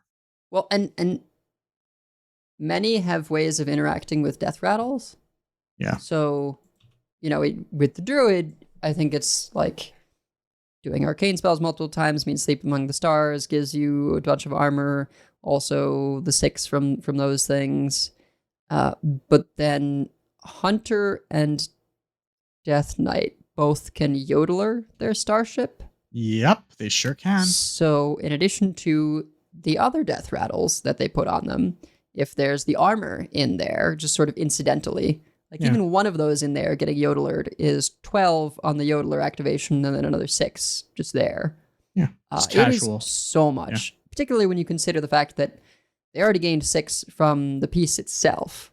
So I don't know if when this meets actual meta, how that'll feel, but I would not be surprised if that armor went down. Yeah. Well, we won't see it. We won't see it in the we won't see it in the pre-release event because Yelling Yodeler is from Festival of Legends. Sure. So we won't see that in the pre-release event at least, but in live we will see. I mean, we'll still see the Arcanite Defense Crystal plenty. Yeah. But they're not going to be able to double it up without killing off the thing, right? Yeah. But that actually transitions well, I think, into Starship Death Knight. We played one from Potato, and that felt pretty good. It was there's been a lot of different builds of this. The one that we were playing was a rainbow. It had CNE, although mostly what we were doing was just like Reborn and Death Rattle shenanigans to keep summoning bigger. Like we got a very large starship. We got a ton of armor. You have like Carnivorous Cubicle. You have Brittlebone Buccaneer puts Reborn on your starship pieces. Very good. Yeah. So then you get more of them in the starship as well as just more of them now. And if you happen to have Alkanai Death Speaker out, then you will get a copy of it when it's reborn. So you just have like endless Arcanite Defense Crystals. And you have Death Growl also. And you have Death Growl. And honestly, the reason to make this rainbow is Ruska. Sure. Well, it's CNE. Yeah. You know? Yeah, but I mean, even more than CNE is just like Ruska. because you have like cubicle. So we did a turn where we were playing someone who was just playing big spell mage for some reason. Like it was very much just big spell mage. So they had like tsunami and then con man, big full board, and we played Reska, then we played 2 starship pieces on either side of her, and then we death growled. And then we carnivorous cubicled one of the starship pieces. And then we ran in Reska. We didn't have like a death speaker, or it would have been really funny. But we cleared up that board pretty nicely, I will say, from all of that. So yeah. I don't know how necessary like something like growl is. Like it's cool to get the death rattle, but it doesn't. Might be overkill. It doesn't put more pieces in the starship, right? Like something that's really nice about the reborn stuff is that it puts more pieces in the starship. And I could see a world where you run the reborn location. We were actually running the reborn location. Sure. Yeah. It was like the first time ever that it has felt like, yes, we actually run this thing. Yeah. Because again, getting that on the armor one we mentioned, or this one where it death rattle summons a minion equal to the power, right? Yeah. You just are building this Death Star, right? That when it comes out, assuming you have one of the spell burst activate the death rattle, and the only death rattle it can hit is the starship, it will activate all the death rattles that are there. And you'll just summon like a board full of 10 drops. It's very, very silly. And usually like the 10 drop that it summons is Weakener of Souls, which then resurrects a different friendly death rattle minion. It did seem to be that every single time that it happened. Yeah. Because it's like, it's dead. Why is there another reborn thing? Oh, right. It's that stupid thing. That's right. Yeah. That stupid thing again. Airlock Breach is a good card. Airlock Breach is that is underselling it. Like that card is dumb. Like that's so good. Like, hey, do you like Vampiric Blood? How would I like to interest you in a Vampiric Blood that you don't need to play triple blood for, and also summons a 5/5 twice with taunts? It made me so happy. This in an 8 Hands from Beyond deck, right? With double Soul Stealer. I mean, this is the new triple blood deck, right? You can't actually do triple blood because there's no payoff. But there's no reason to now. This is better than triple blood, except for the fact that it costs 6. You run Headless Horseman, right? Yeah. So you 8 Hands from Beyond, you Headless Horseman, and while your deck is still, very few cards, you then draw the head. After you've drawn the head, you play Kill Jaden, and you've got this sort of 2-pronged threat of constant demons that are getting bigger, and you can discover undead that can do more of the things that otherwise you get locked out of doing, like hitting Soul Stealers for AoE, or hitting Reska, or there's lots of good hits in undead. You can hit the one that it's not called Maximize, but Gigantify, right? Yeah. If for more discoveries and stuff. So it just ends up this situation of you have infinite value, and you're never going to fatigue. Yeah, you've narrowed them down to only their 8 most expensive cards, which, depending on what they are, could be really juicy or could not be. But even if Kill Jaden is among those things, the advantage of a couple of my most expensive cards are Soul Stealers is a big deal. Plus, of course, you'll always have Ceaseless Expanse, although so will they if they run it. Ceaseless Expanse. Oh, yeah. You definitely run it. And probably another one is the Primus. So you're playing all those big demons, and now I'm just going to gain 30 health. Thanks. Right? Yeah. It made me so happy. I can already tell I'm going to be so annoyed. Yep. That's okay. As a palate cleanser, so I made this aggro Overheal Priest. It is very much not the Overheal Priest that just got nuked. It has Hedonus in it, but it's not like Hedonus is for some extra over the top damage, or he's annoying because he sticks around. It's not like we're OTKing you with Hedonus. It's more like we're making 311 gold panners or 711 gold panners. It was so big because of Arcanite, the new Draenei for priest, that when something's overhealed, it gains that much health. and ambient light spawn. Question. Yes. Does the stealth minion heal itself? Yes, it does. So it gets that health buff if you... It does. Yeah. Okay. The Arcanite himself stays at 2/4. But okay, that balances it. Yeah. But the stealth minion sure can get big too. At one point we were like, we're just going to attack with this thing because they can't kill it anyway. Like, yeah, they're not going to. It's got a huge bot. I mean, you also have like Lightspeed and Orbital Halo in that deck, so you also have other ways to buff the minion's attack. And I mean, we were running. We had Heartthrob. We probably didn't need it because we already our board was never dying. that probably should be Drifters. Yeah. And the Cure, which apparently is Quater, but no. No, Cure. it's Cure. I am not going to dignify that card by calling it by its proper name because it is not good enough to justify it. Like, we did not have good success with Cure. I think that should just be Gorgonzormu. I think that should be Pip, probably. Maybe. Either Pip or Gorgonzormu or both. Maybe we cut something else. Yeah. Like a Lightspeed or something to have both of them. But it kind of worked. I mean, one time, we'll talk about Quasar Rogue, but it got totally overrun by the perfect Quasar Rogue draw. That'll happen. That'll happen. Even though I had, let's see, I have the screenshot. I had a 4/11 gem, 6/8 Arcanite, and a 3/9 ambient light spawn on 4. Emphasis on had, because they were gone by the end of the next turn. They were gone. And then it was Dane Hearth again. Dane Hearth had a full board. Wow. Yeah. But the next game went much better. And like killed them on 8. We had like an 8/11 Divine Shield Hedonist, a 7/16 Panner, and some other minions just for laughs. We were just laughing the whole time because it's like these are just stupid big.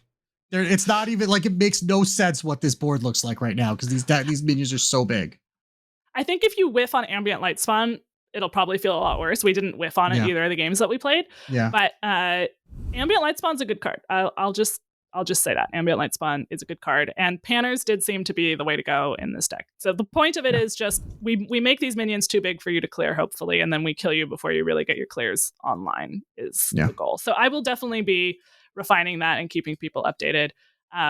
We did also run into, so we had been seeing someone called Battle Patron was playing this like overstatted 1-drop priest. Oh yeah. Like Overzealous Healer and the 3/3 rush from last expansion, whose name I'm forgetting, from Hunter, and other just like big 1-drops, and then like Amonthul and stuff like that. And it turned out that it was Leo. He popped into the stream at the very end to be like, that was me. And I'm like, oh my gosh, I need your deck. Also, cool set.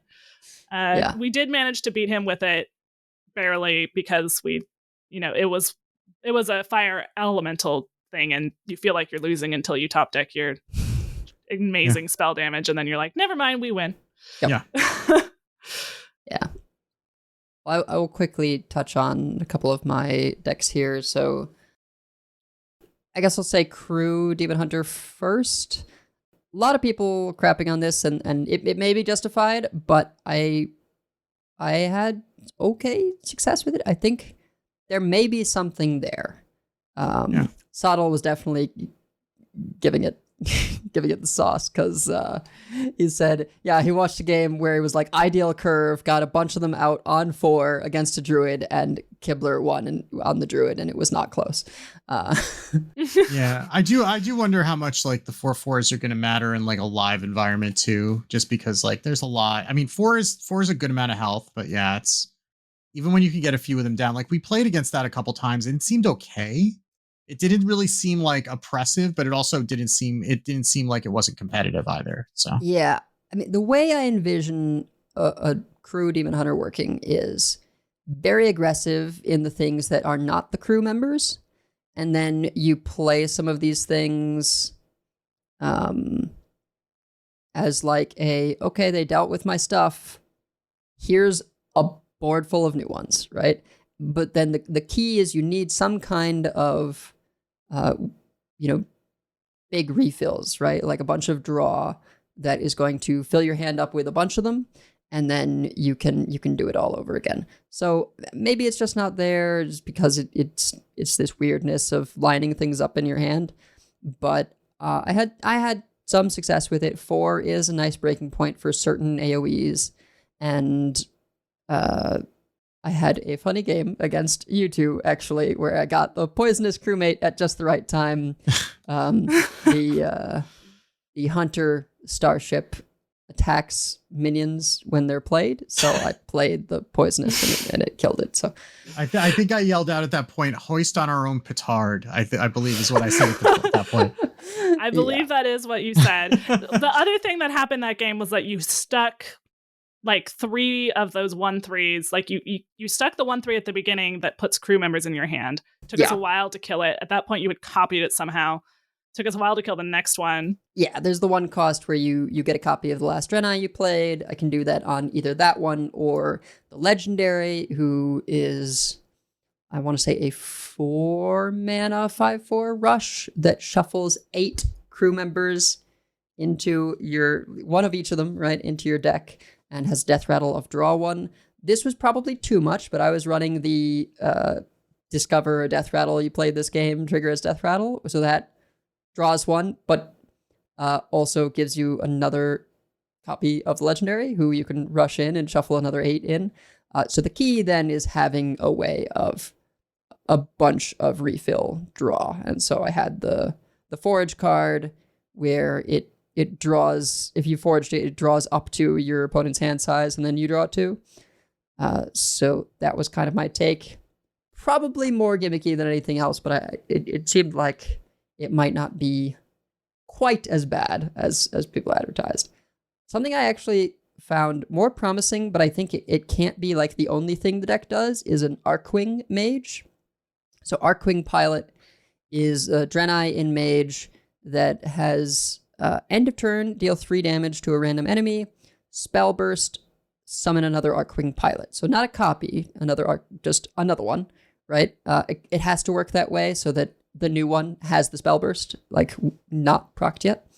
And I toured into Rogue for the coin stuff so that you can both get this going sooner and activate the spell bursts with coins.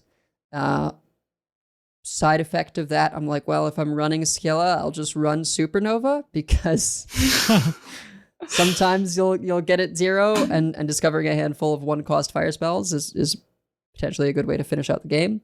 Didn't end up doing that, but I could pretty consistently get a board full of Arcwing Pilots. And then you've got the 5-cost Draenei. It says your next Draenei refreshes mana crystals equal to its power, which goes great with Arcwing Pilot, or the Mage Legendary Draenei, who's sort of an Extractor Fireheart type deal. I forget if I was running the 1-drop where you get a copy of the last Draenei you played, but probably should have been. And yeah, you just you assemble a bunch of starfighter pilots. Like it's great. Does a bunch of damage, and you're a mage discovering tons of spells, so you can have utility that way to clear things or go face or whatever. Might just be missing sort of like, okay, what's the other half of the shell? Because it's not a big card commitment, right? It is sort of at minimum the legendary, the 2 refreshers, and the Arcwing Pilots. So that's 5. I think I also had in the 2-cost Spellburst Draenei, draw Draenei for a little more consistency in hitting things. That makes sense. And I could see adding the 1-drop to get a copy of the last Draenei you played if you want to go again after they clear your board full of Arcwing Pilots. Which importantly is not a Draenei itself, which is nice for being able to chain those things together. Exactly. So that was super fun, and I feel like there may be something there. I know some folks were also messing around with a kind of tempo-y mage with the 3-mana 2/3 spell burst, draw 2 spells, and it has +1 spell damage. I think we're going to be seeing a lot of that card. Yeah. I think we're going to be seeing a lot of that card for sure. Yeah. Though that was also good in the asteroid decks, because then it just draws a bunch of asteroids with spell damage. Sure. Yeah. Yeah. It's more expensive than a zapper, but it doesn't overload you, and it draws more asteroids or incendious eruptions, or both. Worst case scenario, it draws you, your meteor storm or something before then. So Yeah. All right.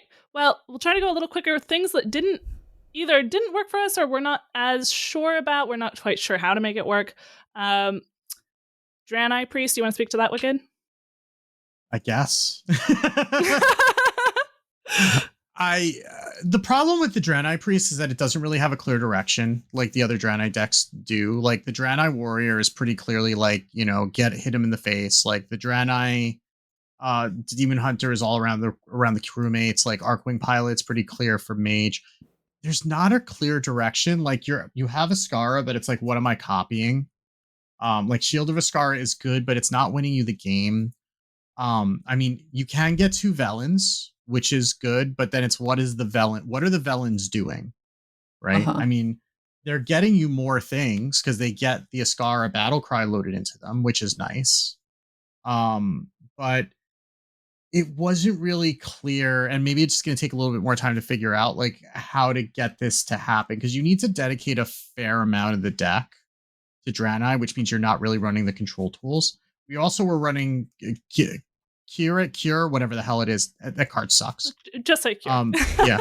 Like that, it just like that. You have to run too many holy spells. There are recurring holy spells, but they're expensive. And then you're getting just random 3 drops. Like they don't even have Divine Shield like the ones that come out of Rayla. It's just like, what am I? And then if you have to use anything that's not a holy spell then you feel like you're wasting it if you're not using it with that. And then if you burn up the spell burst, then it's done. And even regardless, I mean, I guess it carries over the following turn, but it's never living to the next turn because it's only got 3 health. So like every time we played it, we were disappointed. And maybe there's a better way to do it, but yeah, we couldn't find it. I feel like the way to do it is to like jam it on 3 when it's adjacent to the one that reduces to 0 and gives it Divine Shield. Yeah, but even then it's like...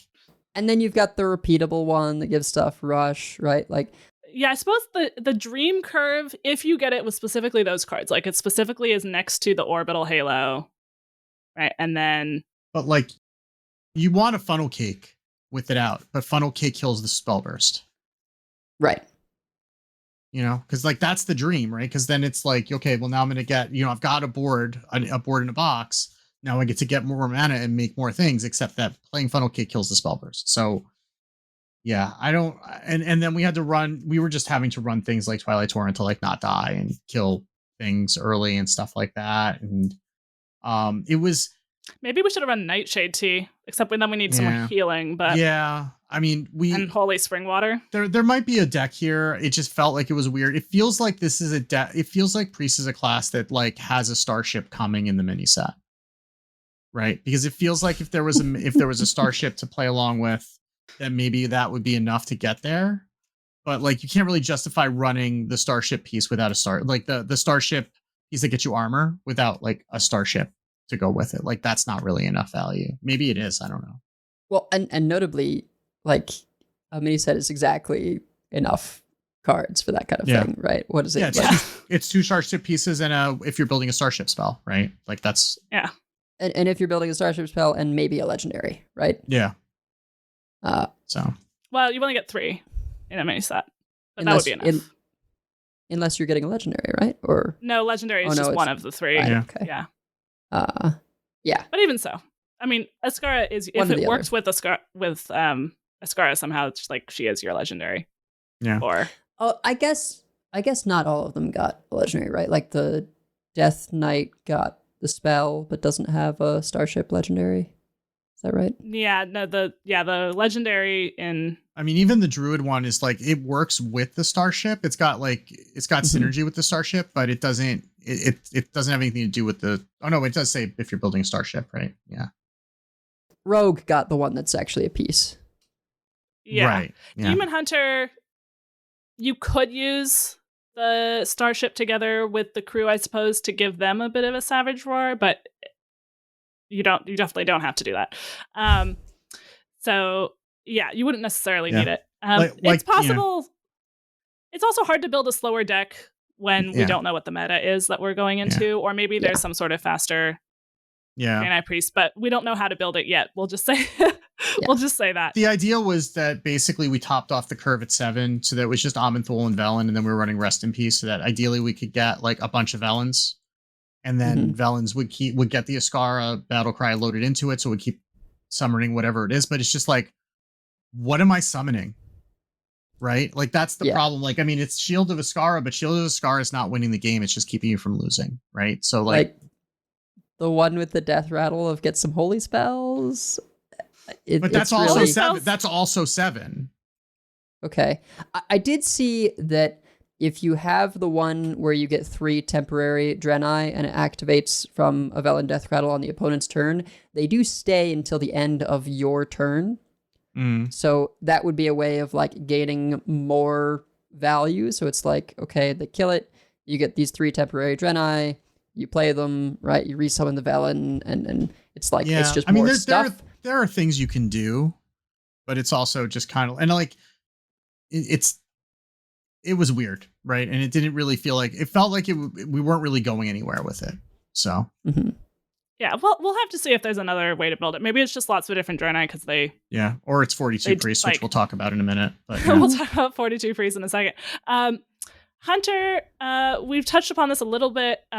We tried Starship, aka someone was saying this is Alien, is the sci-fi show that we're going Alien with here. 1979, yeah. Yes. So we tried some of that with like a bunch of death rattles. Let me get it was like eggs and the Starship and like Gorm and Yelling Yodeler. Like the idea was to try to get the Biopod, which is the Starship piece that when it dies do this minion's attack. Was trying to like buff those pieces a little bit and then get them to die and then do that damage to the opponent's face. It felt a little bit like the DK that we played, except not nearly as... It felt like that, but bad. Yeah. I think it depends, right? If you're facing stuff that puts a lot of things in play, it's going to be harder to get going. But certainly the potential of you cracking one of these 2-drop pieces that death rattles for its power in damage to an enemy. And then you've just got a bunch of them in the Starship, like, 3-4 of them.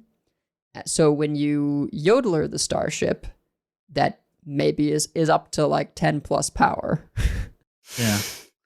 Then you're dealing, that many instances of 10 damage. Ideally, you've gotten some damage in earlier.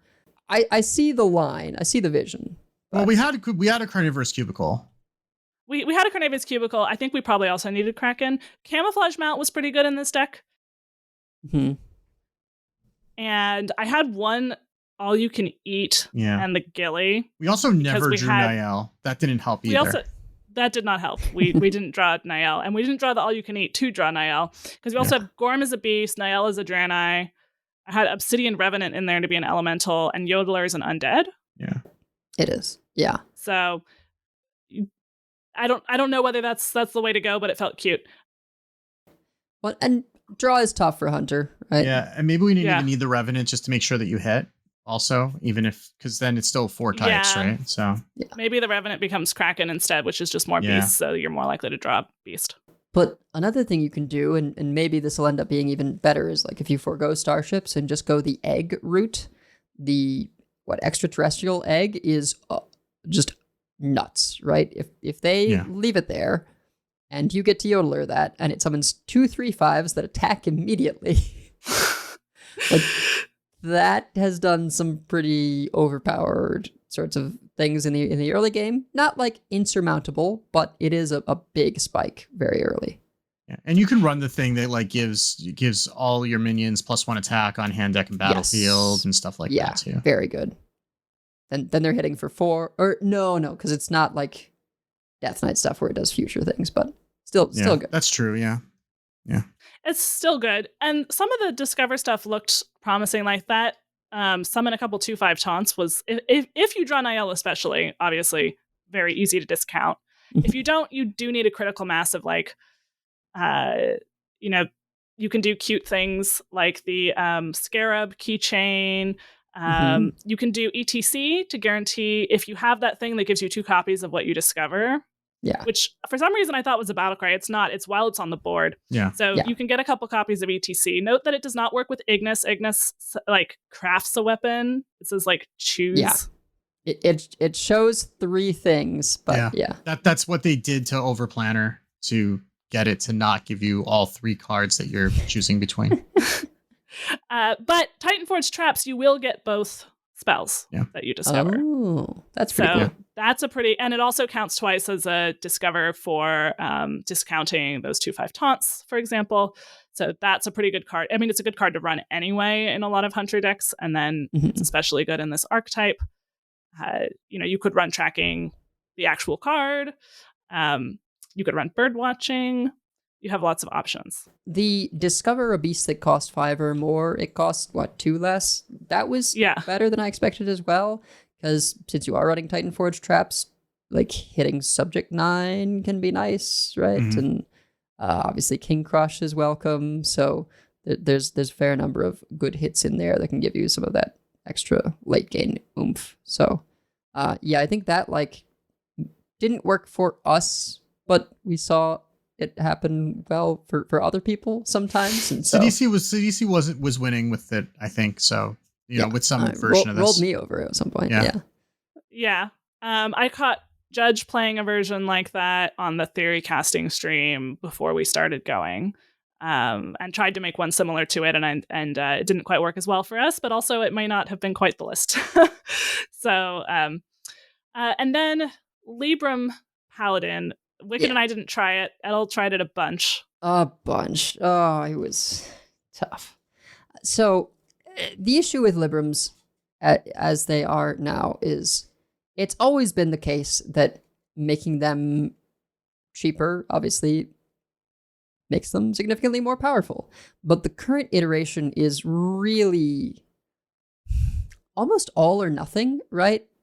At least for all of them except at least for the main one, I guess I'll say. Because you really want to get them all down to 0, right? You want to get them all down to 0. So the way it works is there's one that's a 3 cost, and it draws 2 minions. If it costs 0, then you give them a buff, like +2/+1 or something. Then there's a 4 cost one that if it is reduced to 0, that's the one you keep playing over and over again. So you get that back at end of turn. It buffs by +3/+3. I like it better than the way they did Libram of Wisdom, in the sense that rather than it being a death rattle, you buff the minion, and then it's not a thing that requires that minion to die for you to do again. You just end of the turn, you get another one. Yeah, it's like Corpsicle. Right. Yeah. Really like that change. But it's a lot tougher to get that 4th discount. I mean, it can be hard to get the 3rd discount, but getting 4 is really substantial. And then there's another one that costs 6. This one summons 3 3/3s with Divine Shield, and if the spell costs 0, they have Rush. Obviously, that's pretty hard to do. But that one is a lot more acceptable to just be like, oh, it's discounted, I play them, I've got some 3/3 Divine Shields in play, whatever. They are all holy spells, which I like, that having a bunch more holy spells that you want to play discounts your Gigantify minion that gets reduced by holy spells. Yeah. So that's nice. There's a lot of getting out things for free in that way. And there are really cool interactions. Like if you do get that 4 cost down to 0, it gets pretty crazy. Like you can have Sandcastle out and buff it a bunch and then make it go dormant, and you've still gotten the buffs back because they cost 0. So when you wake it up again, you can keep buffing it and have this as a way of just I'm gonna wait until I find Leroy. And with Lanessa, if you've reduced things that you can use Lanessa to double a Libram, that's extremely powerful. You can, I don't know if this is win more, but you can run Lady Liadrin to give you back all your spells that targeted stuff on your side of the field, right? Now we know why she's in core. Exactly, right? The last time she was around was because of Librams, and so it is again. The legendary is cool. It rushes in, gives you the old Librams, but the main thing is just, are you able to figure out a survivability plan in the discounting phase? And you're required to run double instrument tech for this deck. Because one of the discounters is a 3-mana weapon that discounts on Battlecry and on Death Rattle. And it's just like a lot of slots are taken up by the Libram things and the taking advantage of Libram things. I think it'll take a while to find the balance between that and having enough ways to discount and having enough defensive tools. Right. I mean, do you think Lumia would help with that? The 9/9 lifesteal after hero takes damage. Yeah. Still a 6-drop. It's still a 6-drop. That's true. I mean, you do have something like it gets into card slots again. Like theoretically, you could have like Seashell, Conman, stuff like that as well. Can help discount. Yes. I mean, I guess Grill Masters help you draw the Librams too. The Librams before you've discounted them. That's not necessary, right? Like they actually, even with just the one Draenei that Spellburst and Battlecry, you draw a Libram. That's like plenty. You know, I was running the Silverwing and I took it out because I was like, I'm actually okay on draw because one of the Librams draws minions. It more is like getting the discounts to happen. So the weapon is a big deal because that's 2 discounts in one thing. Then there's a 4-mana 4/2 Divine Shield that Battlecry discounts your Librams by 1. And I wonder if this is going to be a situation same as the last time we had Librams, where they're going to be okay, but not great for a while. And then they'll throw a buff at this minion and make it a 3-mana 3/2, and then they'll be good. Because it's just really hard to make that happen, right? Turn 4 for this discount, and you still even if you've gotten the weapon, you haven't discounted your buff thing to 0, which is like the core point is you need to have 4 discounts.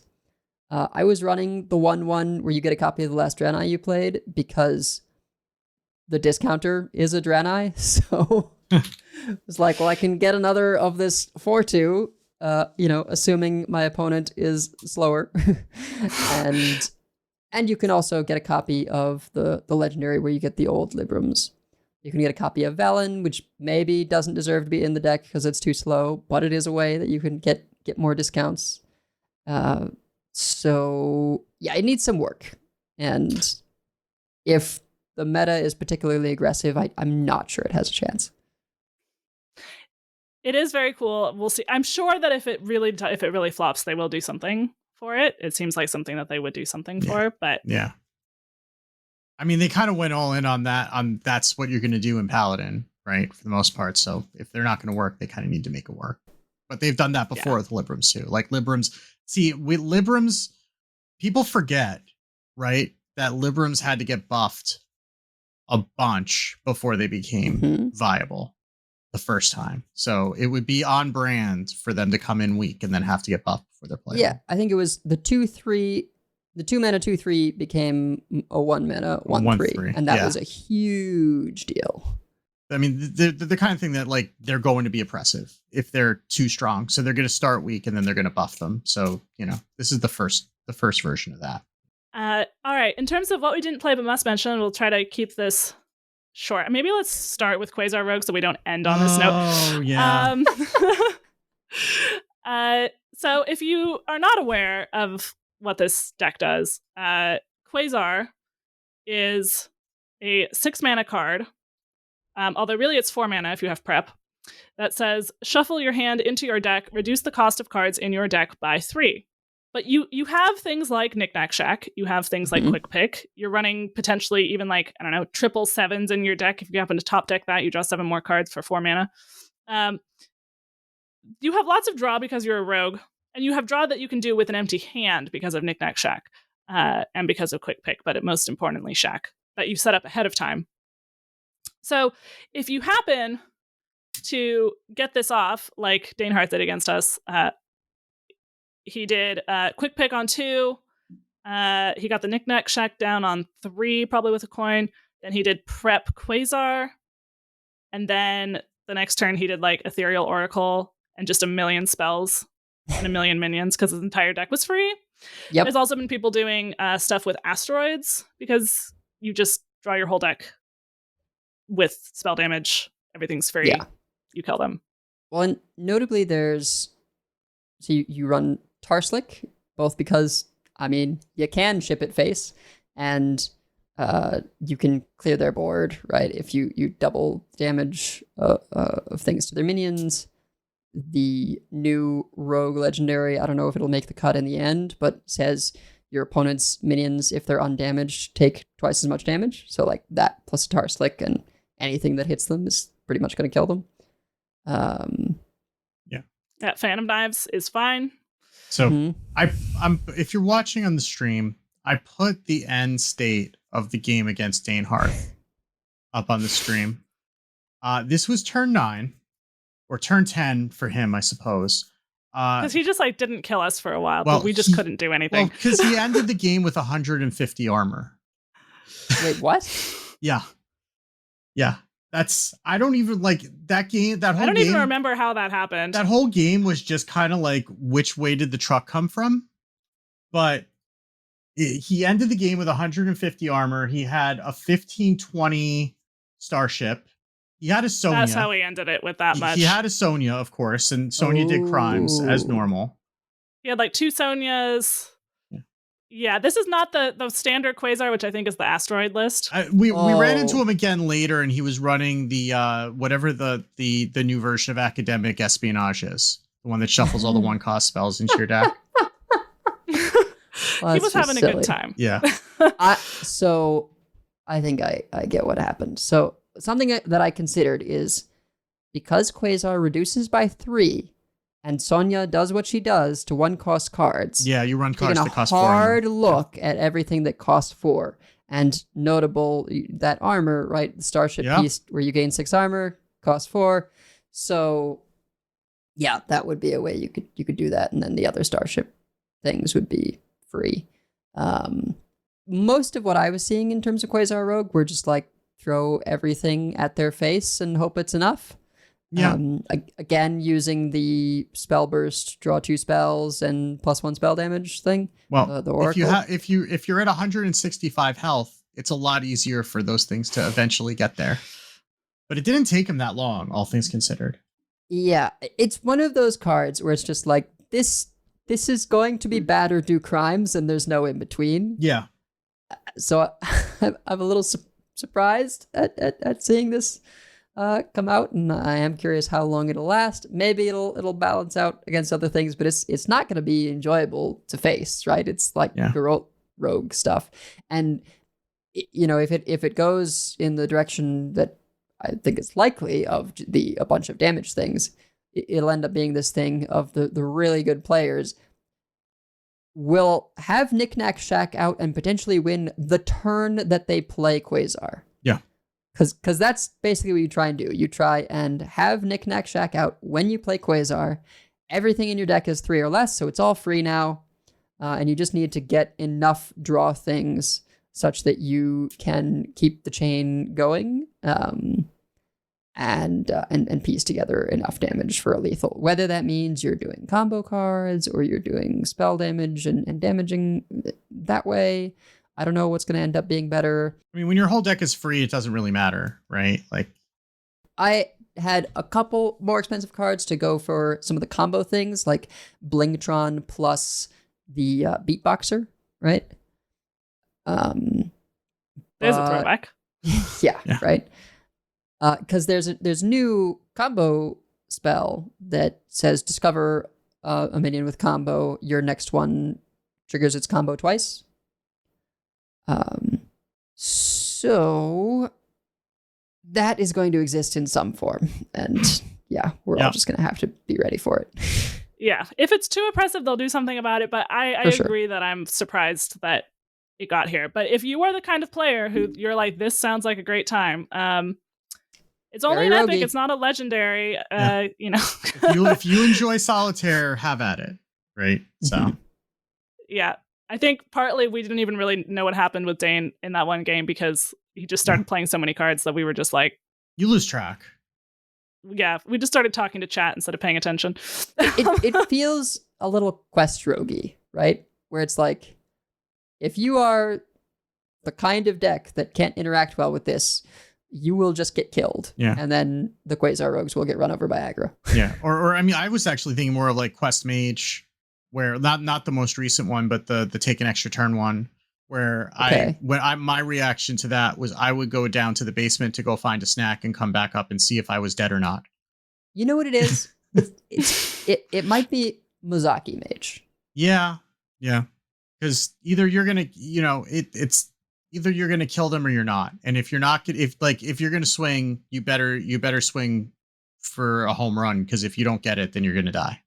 Right. Yeah. So. Yeah. Well, and lastly, we didn't see very much of this. We just wanted to note the 42 priest. This did happen in Theorycasting more than I thought it would. Apparently, Zacho got this to happen twice in one game. Oh no! Because he had built like a heal and like acupuncture does -8. Sure. Nightshade potion. Like there's a lot of like manipulation that you can have. I don't know what the rest of the deck was in terms of what it was doing. Or how you win. Like, how do you win? You just get to 42 and then you figure it out. Like, that's it. You're fine. I mean, it's a lot of math. It's more math than I really like. That's math priest. And I don't know that I want to do math when I'm playing a deck like that. But I mean, you probably can play it a little bit more aggressively if you can just like get yourself down and then all of a sudden you're back up at 42, right? So I could see a world where it's just like, it's a Kill Jaden deck. Like, you're doing stuff that manipulates life totals, and you beat aggro because they activate your trap card, and you go to 42, and they've run out of stuff. Yeah. And then against other things, like you have the 42 as a defensive mechanism, while you are just like playing bigger and bigger demons. I mean, I guess the question is, would you play Renathal without getting the extra cards from it? Because that's basically what you're doing, right? You're just getting. This is like you're basically Renathaling later in the game.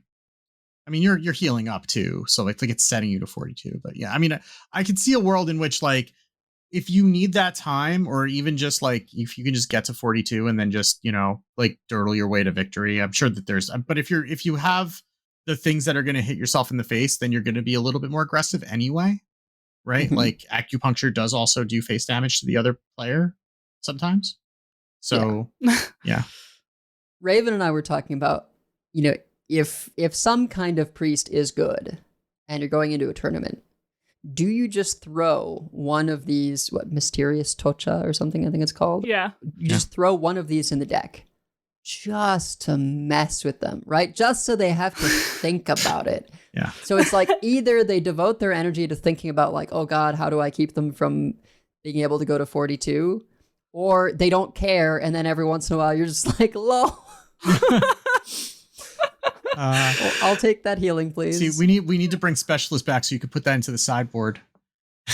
Uh-huh. No, we don't need to bring Specialist back. No, please no.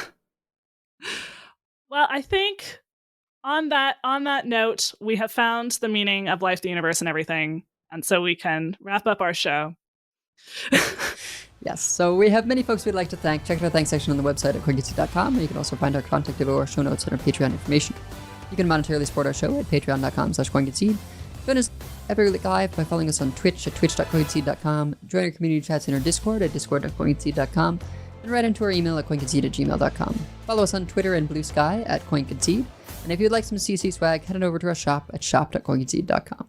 So, Coin Concedes. I will shout out, first of all, my husband. It is his birthday on Monday. Yay, happy birthday. So happy birthday. And I'm really excited that he's actually enjoying Hearthstone and not just playing it so that he knows what I'm talking about. But even if he moves on from it, it's been really fun to share that with him a little bit more, and he'll understand what I'm talking about even more going forward. So, and also shout out to Leo for the cool priest deck and dropping into our stream after to let us know that it was him. And also just a really cool set. He was the set lead for this. Yes, set. The set was a lot of fun so far. So yeah. I definitely enjoyed my time with it. And I'm going to coin concede to Maureen, who I thought I was going to be working from home yesterday ahead of theory crafting, and it turned out I was not. And I had to basically book it from the train station straight home, get the stream set up very quickly, and then start streaming immediately.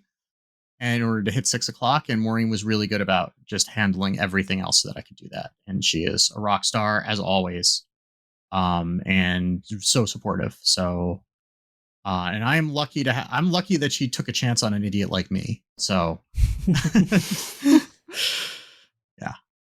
Well, I'm going to coin concede to the art team over on Hearthstone because, oh my goodness, all of these signatures are so beautiful. I want all of them. It's going to be tough, I'm sure. But maybe some of the Starship pieces are on like rewards tracks and things. That would be great. But we talked about it a bunch during the theory crafting because they're just so gorgeous, and I do think part of it is the subject matter this time. Like there's something about space that just leads to really, really great looking sort of cosmic art. You can do a lot with colors that's sort of like, I guess that works. And it's really gorgeous. So but even the ones that are sort of less spacey, right, that are more character focused, the signature for the the Libram legendary, the Draenei in Paladin, and the crewmate legendary in Demon Hunter, like all of them are just really knocking it out of the park. So huge coin concede to the Hearthstone art team. And, I'll save my design team coin concede for after we have all the cards out. Yeah. Until we see if it's just Quasar Rogue and only Quasar Rogue. Yeah. Now until the forever. The Quasar card doesn't need to look so pretty. That one can be dull. Leave that one alone. That's fine. It is really pretty though. Yes. All right. Well, that's going to do it for this week. So until next time, keep calm and don't forget your towel. And if you see us on ladder, coin concede. Coin concede. Coin concede.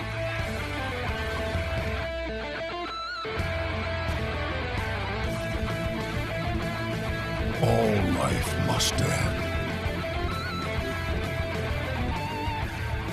I yield for now.